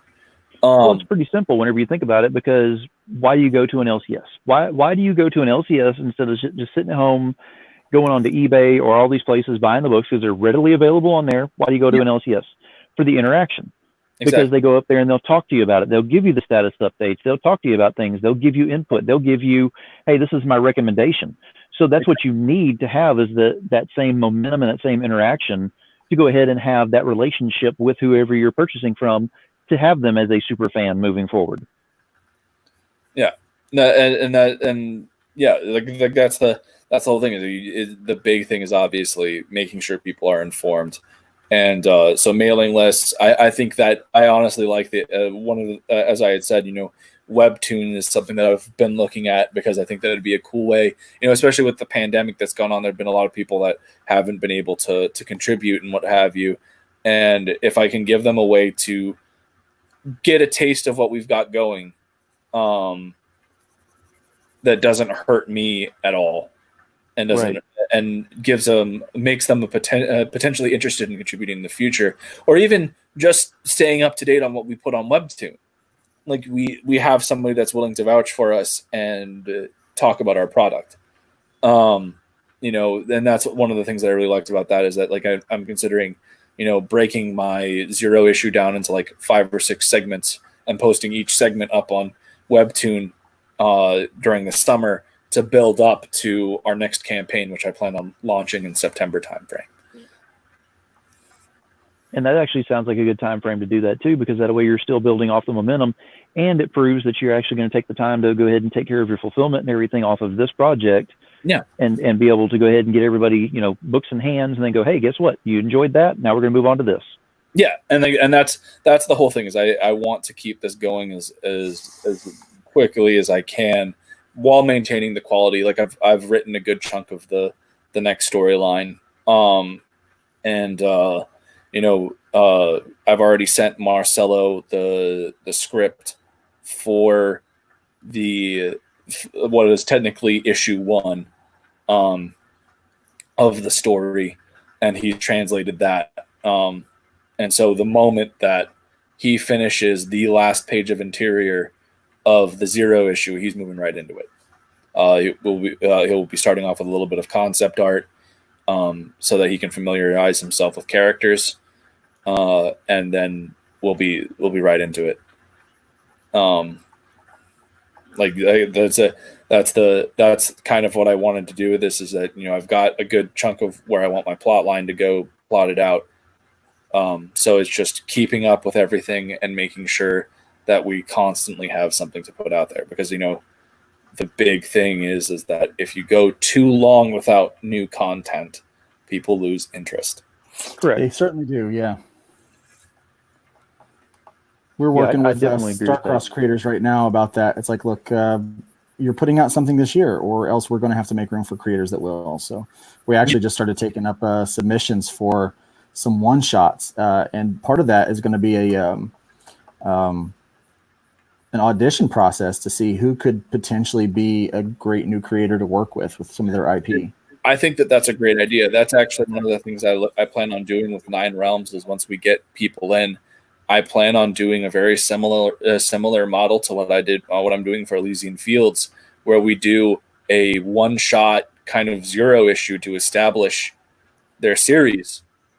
And if people are interested and we do really well with that campaign, then they get their series put up to a full order. And so long as they're able to maintain hitting their flex goals and making a certain profit margin, they continue to make their books. That is so cool. I know. Trust me, I'm listening to everything you're saying. I don't want you to think that I'm not, because I'm just like jaw on the ground watching this thing. No, we hadn't talked about it in a minute, and he just finished doing the inking part. I was just like, it needs to be said. It is so awesome. That is just incredible. Wow. And that is a tremendous amount of detail in there. That is so cool. Oh, I'm gushing. I think I'm done. Woo! Luke, how do you not have carpal tunnel over there? Dude, I can draw I drew one day 12 and a half hours. Like, this is what I do. If I'm not preparing to like help someone, or if I'm not out serving or teaching or something, I'm drawing, man. I just love to draw. Wow. Oh man, that is just so cool. Line weight is important to me, so I will go in sometimes and fix my line weights on things that are in the foreground.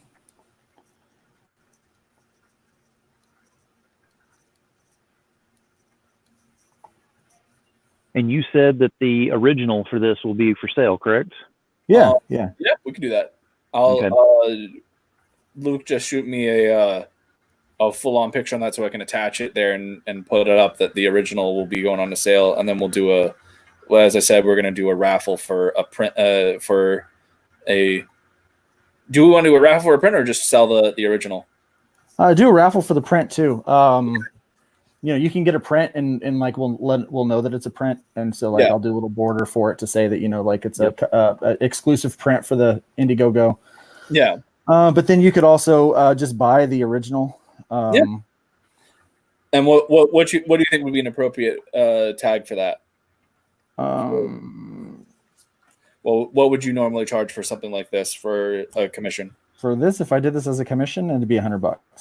Okay, then that's what we'll put it at. Yeah. Really? That's it? That's it. Hey, wow. If that's the price tag Luke feels is adequate for it, then that's what we're gonna do. I don't want if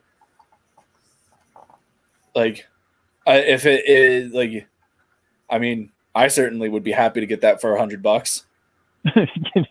Trust me, I'm over here going. It's like, If you got a character of yours that you want drawn, I will do this for $100. All right, so yeah, we'll throw that up there for 100, and yeah. Well, I tell you what else. If you will shoot me, low res, of course, image of this or whatever, and then I will go ahead and do a post and put it up on and shoot it out and spread it all, the word out so that everybody knows, so they can go over there and fight for it too. Oh man, I have a feeling that this one's gonna go real quick. Well, the book's about, being champion. So who's going to be the champion of getting this bad boy? Oh man, we'll see. I like to do some fun stuff like this too. Here, this will make it pop even more. This is so cool. Now it kind of makes me wish that Enkidu and Achilles had a full-on fight. You could always do a side mission, like a side book, just for funsies. Maybe, and that's the whole thing, is that it's very tough for you to do that in a story like this, especially with what happens with the Mesopotamians ends up setting some stakes for the book. So it would be very kind of hard for me to bring these guys back in a future thing, but and this happened when Marcelo sent me the art of Memnon as well, who we have our preview pages up on the Indiegogo, and you see Memnon get killed in the first 3 pages. And I remember seeing Marcelo's concept work for him and just going, oh man, it really sucks that guy dies in 3 pages. He'd be fun.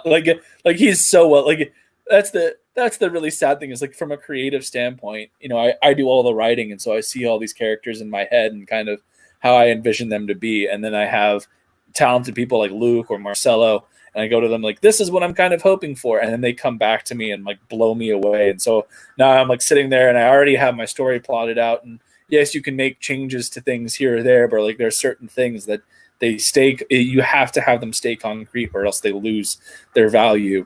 And it's just one of those things where you look at it, you're like, is there a way?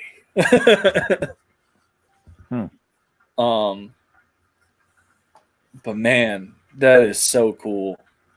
Whoever is going to be chipping in that 100 to get that this Luke Stone original, you guys are lucking out. This thing is gorgeous.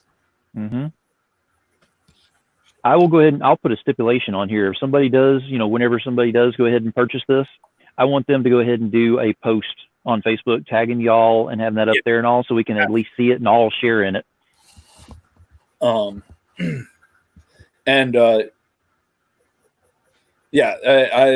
You know what? We'll actually put this up for a 115 because what I'll do is I will throw in a signed copy of Elysian Fields with this with Luke's original art.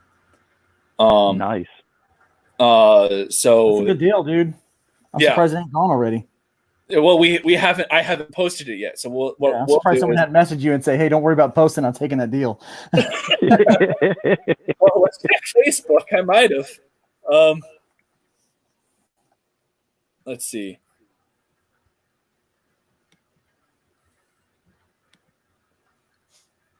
Oh man, I am getting a chance to look at Jim's print of what he's working on.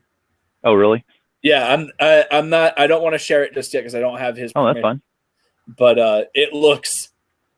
Oh man, he's certainly coming through on that. It looks really cool. And that's the one that you get with the deluxe. Any deluxe you get that print that you're looking at. Oh yeah, that any deluxe version of the book, you should be getting that print. Okay. Not this print, Jim's print, right? No, yeah, no. Make that very clear for people. Yeah, you'll be getting a better print because Jim is an amazing artist. Let's see. I'm gonna go, and you know what? We're going to create that update. Right, we're gonna create that tier right now, and then we'll post the image of Luke's print up on there to showcase it the moment that this video concludes. So yeah, we'll see if it can actually. We'll see if this one sells before we even finish the video, and then we'll see how many people jump on there and go, "Hey, we want to go ahead and do the deluxe." We'll see how fast that goes up. Yeah, I guess we got a contribution while we were doing this because I'm already up to 5,088. Nice. We were at 5,063, I think, before the video started.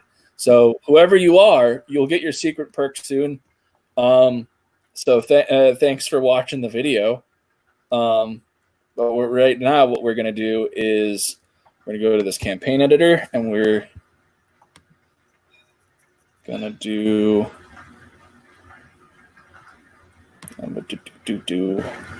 perks.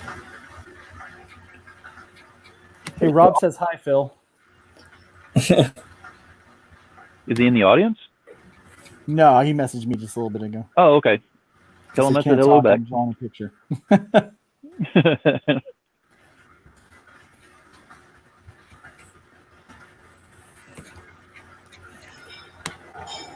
Man, that looks cool. Thank you.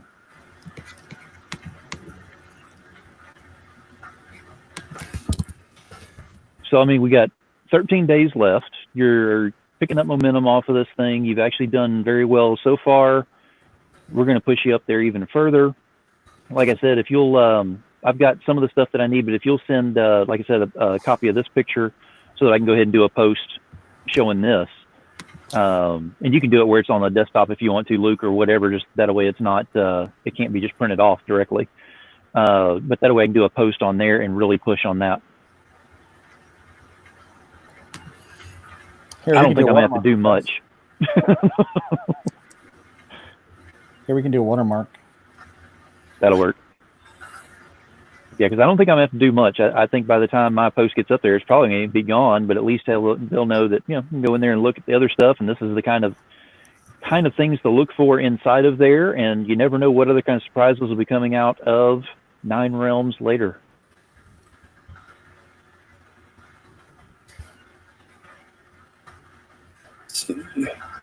Make sure I'm just getting everything spelled right because sometimes I'm an idiot.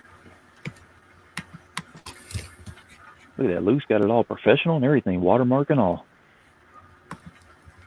It's almost like you've done this before, Luke. Oh, yeah. I've been around. Now, Luke, I will say there was something I was going to say earlier. I just remembered whenever I contributed on hybrids, the stipulation is I'll be doing a review on those. So I'm just letting you know. Oh, that's fine. I might listen. But if you want to do a review and an interview, I'll definitely listen. You know what? I will lock you in on that one, definitely. Because that's the kind of stuff I like to do. I really would like to talk about the project, talk to the people that read it, talk to the people that might read it. Yeah. I just really like to build that relationship. I just feel like sometimes interviews can be so impersonal. Not interviews, but reviews can just be so impersonal. And, you know, I know my work can speak for me, but I like to speak for my work too. Especially like Michael had this one question. He was like, why does it feel like the first one's rushed? I'm like, because it was rushed. It was I was working with a company at the time, and I wasn't, you know, it was one of those things. We didn't have any superhero books, and I kind of had a superhero idea. And so we just did this one issue to see if it would take any traction. And it was like my 4th or 5th comic that I'd ever drawn. I felt like maybe my 6th. I'm not sure at this time, but it was like, I was still learning some stuff, new in techniques. I was new to digital art. And I was working on other stuff that was like my main project. So that was like a real quick, like just throw it out kind of thing. Right. And I had to have it in 20 pages. It was originally 22. I had to knock it down 2 more pages. So I had to like condense the ending and stuff. And so, yeah, it was like a whole thing. And so all the things he was like, it feels like this, it feels like that. I'm like, you're absolutely right. It is. It's all of those things. I already know. You don't have to tell me what's wrong with my book. I already know. Like, you know, he was like, dude, that sucks. I'm like, yeah, I know. I'm sorry. I apologize. Well, then we will definitely get you locked in and scheduled on that one. And if you can, please sign the books for me too, because I definitely like having them signed. Oh, absolutely. Yeah, I'll do that. I typically don't sign books unless people ask, because not everyone likes signatures on it. Right. I mean, you would think they'd want a signature, you know. I'm the kind that I actually, believe it or not, I know that there's actual pages inside and pictures, more pictures and stuff like that. So it's not just the outside of the book, which a lot of people aren't even aware. So I'd rather have the signature on there that I can still go ahead and open it up, read what's going on and everything, and have that personalization to it. Yeah. I am sending you guys some. All right, so I'm going to wait for the video to finish before we put it up, because I want to be able to make sure that I can put on the image. I got you right here. Cool. Awesome. Yeah. Yep. You should have it. Yeah. Do. You know, so here's the thing. I do a quick draw every week. And so I try to do something like this. And I'm learning that I've gotten to the point where I could do it within 2 hours. My first week, I was like, I'm going to do this in an hour. And I'm like, that's not realistic. Right.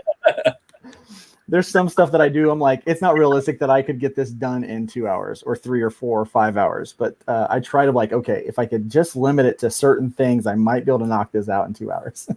All right. So the perk, that $115 perk tier is up. It does not include shipping, because we're going to probably have to, I'm going to make sure that we get an extra box for Luke's original art, so that it's so it's not rolled up or anything. Michael, what area of the world are you in? I'm on the East Coast.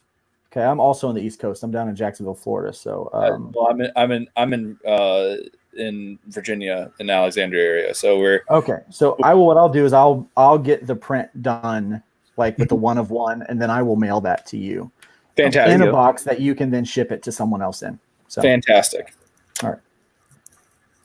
There you go. That'll work. So you'll not only be getting the original art, but you'll also be getting a cool box that'll be shipped in, and you'll know that it won't be messed up as long as you don't have a really ticked off postal worker like we do around here. Yeah. And you'll also be getting a signed copy of Elysian Fields when it is ready. So, yeah, I did put the due date by July 2020. So what we'll probably do is I'll ship out the artwork the moment it gets here, and then when we have the if I can talk, apparently I've forgotten how. If we can have the once we have the issue ready, I will be setting one of those aside for you as well, and you'll be getting that. Excellent. Now, I will say also that, Michael, whenever I do get your book, I'll be doing a review on that, and I'd like to get you back on the show for that one as well, if you don't mind. Hey, I will have a blast talking with you about Elysian Fields and hearing you tear me a new one on the book. I don't think I've torn anyone a new one on any of my reviews at all. I think I've been very good on that. I'm just messing around. I'm genuinely looking forward to having the feedback, as much as it's like one of those things that's like hovering over me, and it is something that I am nervous about. I am super excited for everyone to get a copy of their book, at the very least, because it's going to be a very high quality book. I mean, the art looks good. I think the writing is good. The dialogue and everything is good. You've paced it well. Like I said, I haven't had any trouble lettering this thing so far. It's been pretty easy. Yeah, and that does give me like a lot of like, I cannot stress enough how much that like made me get really excited, because like you're like while you are attached to the book, you're obviously in a position where you kind of, while you're attached, you do have a bit of an outside view, because you're not doing the art, you're not doing the writing, you're doing the lettering, so you're getting to put things where they're supposed to go, and you're getting to see the book come to life in front of you. And so you really are the first impression that I get. Yeah. Well, as a letterer, what I try to do when I look at a project is, how do I pace? Like, the idea is that when someone opens the book, they're going to read it. And my job is to take what you've done, what the artist has done, and then put the words out there. And lettering is an art form. Yes, it is. Which is why, I guess it turns out that I'm pretty decent at it, because as an artist, I always looked at lettering as part of the art.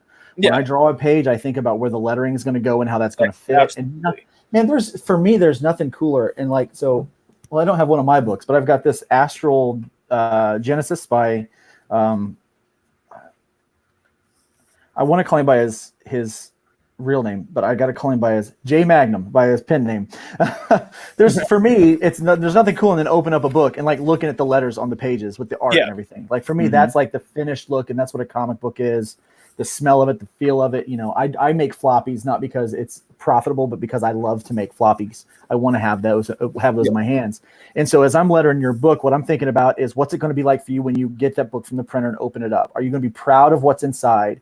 How's your reader going to look at it? And so I want to apply the same intensity to that lettering that I would in my own writing or drawing or whatever I do. And it's got. Let me tell you, man, it is shown. I like every single page that you've shown me so far of the lettering and what have you. Oh man, like it really does it all justice, and it really ties everything together really well. It flows really easy. A good or bad letterer can really make or break a book. It really can. I'm glad you like it. But kind of back to the point I was going to say is that I can tell in the process of trying to make that part of the art and the book, whether or not the book's going to be readable. And I can tell you right now, as the letter on the letter side, Phil, this is going to be a good book. People are going to like it. I don't know a lot about the whole, like, all the mythology, the Achilles and stuff like that. I know Achilles is kind of a jerk. That's what I know. I know he's arrogant. American heroes are, but yes, Achilles is kind of a jerk. when you can't get beaten, you're like, you can be, when you're like undefeated, you can be a jerk. I say, it's like the level of jerk that you are is correlated with your talent. And so if you're this much of a jerk, you better be this much of a talent, And so he's got some room to grow in the jerkness, really, because his ability kind of outmatches his attitude, his ego. But it's in there. It's in there well. The whole idea of it's there. The art is really good. I like the story. I like the writing. It drew me right away when I saw it, because I was like, this is kind of in the same vein of where I'm at with the Greek mythology and things like that. And I just like that stuff. And so Phil, I think people are going to really like this book when they get a hold of it. And I'm not just saying that because my name's attached to it. My name's attached to it because I feel that way about it. Right. My reputation as a creator is extremely important. And I do not attach myself to anyone, whether it be a writer, an artist, a colorer, a letterer. I don't attach myself to anyone unless I believe in the project and the people that I'm working with. And I got to tell you, my name's on the book because I like it. It's not the other way around. So Right. And honestly, how am I going to have you on my show if I actually don't like it myself? Because then it's going to be a very one-sided conversation that's going on, and I'm just going to be sitting over here going, okay, are we done? We got a little bit of time. Can we wrap this up? I actually enjoy it. So what I've seen so far has got me hooked. And I'm really glad to hear it. And like, obviously, it's definitely piqued some interest of others as well. And it's one of those really cool things to see the return. And like, this is something that I've loved since I was a kid. And to see that passion become something tangible that people also appreciate with and connect with has been probably one of the greatest experiences of my life, out short of my son being born, what have you. It's been true. Like, as motivated as I was to get this started, I am so much more motivated to keep it going because of everyone here. People like Luke that have taken an interest in my project and have helped me move forward and really understand this industry much more, and helping guide me through it. And people like you, Phil, that have brought me on to their shows to talk about the book and listen to me blabber on about mythology for, we're now going on 2 hours. We're now on 2 hours. So it's really just this very humbling thing for me. As I am ecstatic for everyone to get a hold of this book, and I am very excited to start to hear what people think. And we already are having our eyes set on the next project, and we have the main cover for the next book, which will be teased at the end of the 0 issue. And there's some good news, right? The book is actually going to get in people's hands faster than what you originally anticipated. Yeah, that was another big thing, was that initially I was doing a whole bunch of this, I was looking at doing the lettering and everything myself, and it was something that I was going to have to teach myself how to do. So I was expecting for this book to come out in October. And now Marcelo is in the final stretch of the last 5 or 6 pages. And I didn't want him to have to wait on that stuff. And he was like, well, I'm going to learn this. And I'm like, dude, I will give you a discount to let me letter the book. And I was thinking, it's like, oh, okay. I'm not going to argue with that. Now I have, Luke's taught me a lot on how to use Photoshop and everything. I've learned a lot of useful skills there with that. And so I have all of our credit pages in the art gallery done. And so literally all we're waiting for is Marcelo finishing up the interior and Luke doing the lettering, which I think, based off of the pace that Marcelo's been doing his art will be done here in the next 2 weeks or so. And then, we should have the book fully lettered and everything by mid-June. Probably a few days after I get the last page, we'll probably be able to. And after that, it's just getting the print file ready, and then once we have the PDF, I'm going to be sending the advanced PDF out to the comic book stores that are interested in carrying it, so I can know how much I expect to ship to them. And then we're doing really well. The moment, sorry, I'm going to turn that off. Michael, I got to say, I'm really proud of you, because it's been a really smooth first issue. I'm like, this is a pretty good first issue. You're managing the process well. I'm like, yeah, you've gotten a hold of people, taken the input from people that you needed to, and things are moving really smoothly. So it was funny because the other day I was checking in with Luke on timelines, and I was just sorry if I'm a bit pushy about this. I'm literally expecting the ball to just blow up in my face at some point, because everybody talks about the first issue is going to be a rough experience. And don't get me wrong, it's been there have been moments where it's been super stressful, but none of it has been on the administrative end, which I'm very grateful of. As I said, I'm just waiting for something to go wrong, but we have a great printer that Luke recommended to me with Euro and Villain Design, and they've been super awesome. They're awesome. They're really good. They are. And I want to throw them some props here, because I told them that we were donating 25 copies to the Veterans SF Clinic at Walter Reed, and they're donating those 25 copies. They're not charging us for them. And they've just been outstanding. So if anyone out there is looking for a printer for a book, please hit them up, because if you want some other examples of the work they do all of all the Star Cross special covers. So this lava foil, they did this, and then here they did. Here's another type of cover that kind of has electric shimmer to it. Here's the blinky squares. I like that one too. It makes me happy. And then there's another one of the shimmery ones, and then finishing off, you've got the red, the blue lava. Now you got the red lava with Azazel in the front. And then we even did for, if you go to my Indiegogo, which sorry, Michael, I don't want to hijack your dude, you are your fine. pitch here. I've been blathering the entire time while you've been drawing. Please get some promo. But we've got you can get all 6 of these issues right here. And so here this is a special edition mini comic that has a story in it that is about one of the characters that you meet in the very last issue. And so you kind of get some side story because she becomes kind of a main fixture in some of the other books in the future, some of the future arcs. But this is one of the best works that I've ever done. And one of the things I'm most proud of. I feel the art is some of the best I've done. I did all the coloring in it too. So some of the coloring is some of the best I've ever done. It was edited by Chuck Pino, and many of you will know his name. He's an amazing editor, and he did a great job helping me with this. And this is a nuanced, layered story in 7 pages. You get 8 pages of content because there's a nice pinup in there, but you can get this as well. This is there's only like 15 of these, 25 of 50 of the standard ones, but there's only going to be a max of 15 of these foil covers that are ever made. So I'm not going to make any more after that. And so there are 8 more available on the Indiegogo right now. So if you go to Indiegogo or igg.me/@/hybrids5, you can pick up that and see this dude's work, because the guy that's printing these is the guy Michael's talking about, the dude that donated the 25 copies going to the soldiers. And so he does amazing work. You can see firsthand the work that he does with these, because these will ship out relatively quickly. So I'm done with that. But yeah, you can see his work. These are cool.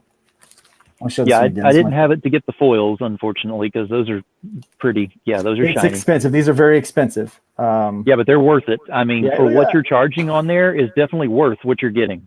Yeah, and you also get 1 through 5 standard edition, so you've got readers. So I know you may not want to read these, and then you get the full digital tiers as well on there. So if it's so you get the entire digital deluxe, plus you get the 5 issues, plus you get a couple extra physical perks with it, and then you get these books, which are I'm just in love with that. Look at that. That is so freaking cool.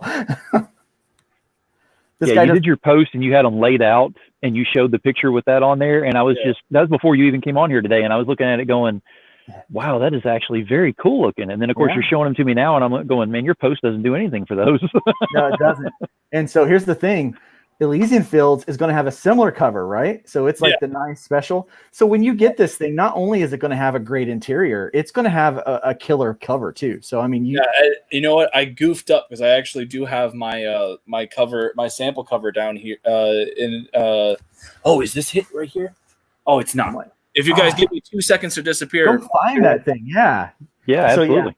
So he has a sample cover for what it's going to look like, and so when you guys see this, you're going to be like blown away because the cover is cool. You know, I mean, the interior is cool. I don't know if anybody has seen any of those on the Indiegogo. You can see some of the interior covers. The artist did a great job.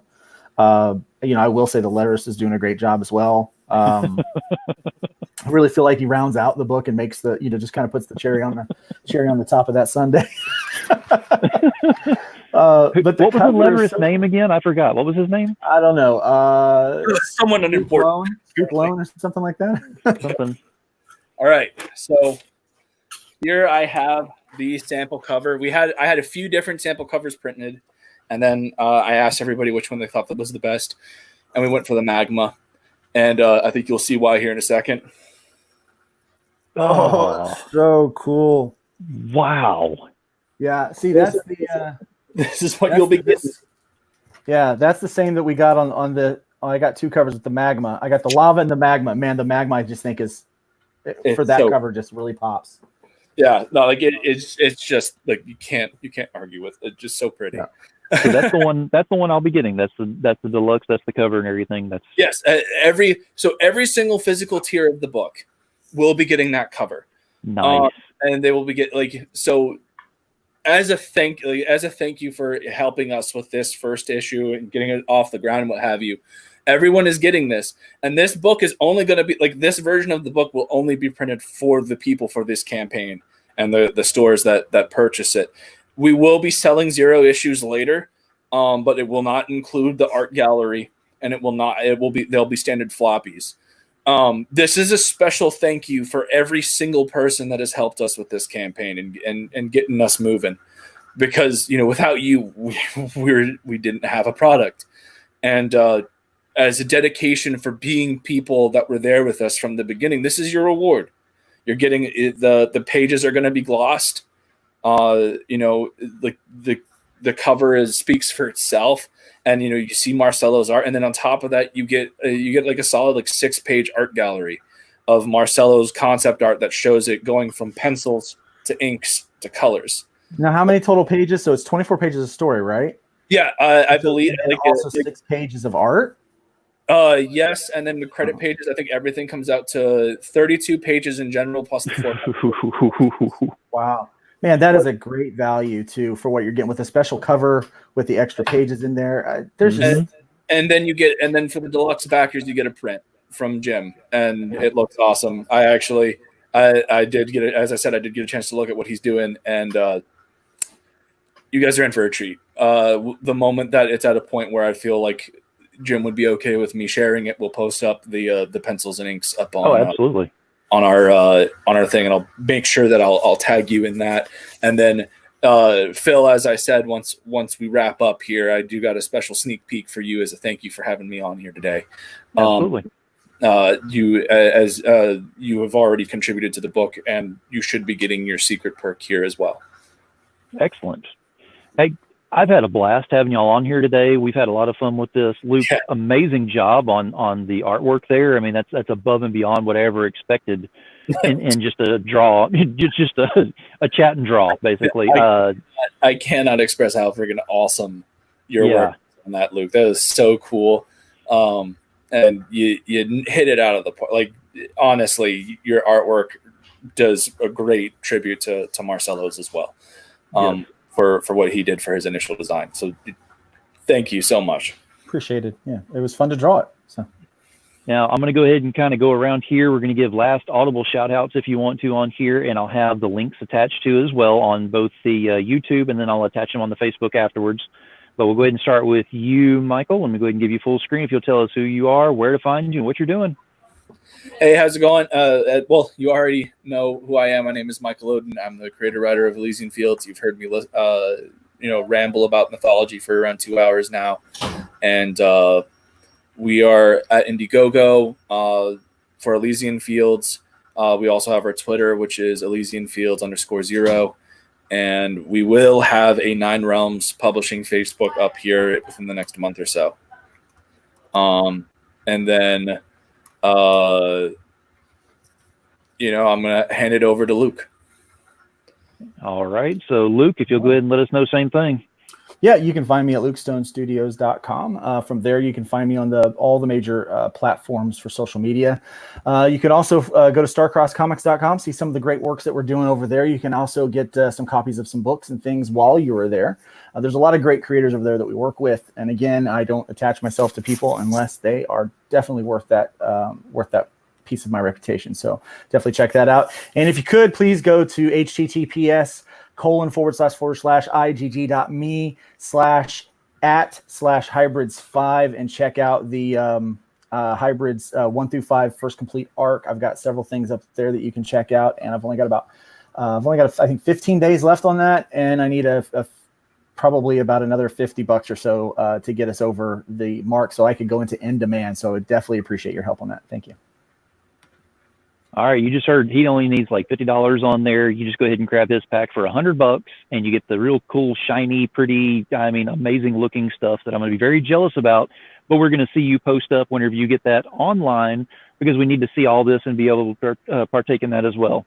And if you mentioned that you found it, that you went to back it on because of Demon Phil, I will throw in a hand-drawn sketch for you. Holy. What? Better go do that. Did that, yes. Oh my goodness. Here we go. Exclusives. I love it. Here we go. All right. Guys, I have had a great time having y'all on here, and I am definitely looking forward to having y'all back on again. Luke, we will schedule something out to get you on for the review and the interview on that. And then Michael, hey, whenever you are fully done with yours and everything, and I get book in my hand and I'm able to review that bad boy, we're going to have you back on and go ahead and do that as well. I am so excited for it. Yeah, definitely looking forward to that. Thank you, both of you, for being here today. And thank you again, Luke, for going ahead and taking the time to draw that up and get that going. My pleasure. And it came out more amazing than I could have expected on that. I was actually expecting more like a remark style, and you went above and beyond. So yeah, it is amazing. Thank you. Yeah, it was my pleasure. All right. Thank you much, guys, and hope to see y'all here again here pretty soon. Like I said, we'll get something scheduled out. Appreciate it much. All right. So I had Michael Oden, I had Luke Stone on here. We had a blast, did the chat and draw, came up with something amazing on there. And yeah, it was above and beyond my expectations on there. Now, I always have something to say at the end to close out the statement. And, today's not going to be any different on that either. I never script anything, didn't do anything today either. So we're going to go ahead and just shoot from the hip on this. I always learn as I'm going through the interview. So what I learned on this is, whenever you're going through and you're actually working with somebody on something or presenting something to someone, you have to provide not only the value of what you're wanting to present out there, but the respect that goes along with it. If you don't have the value and the respect that goes along with it, then whoever you're presenting it to just doesn't really pay that much attention. Now, this is not only in just a business sense, this is going a step further on that. Think about your fans. Are you providing the value? Are you providing the respect? Hey, if you're providing both of those, you got a backer out of me. So that's where I'm going to leave that statement to go ahead and close it out. Demon Field Comics in New Jersey. Keep it indie, y'all.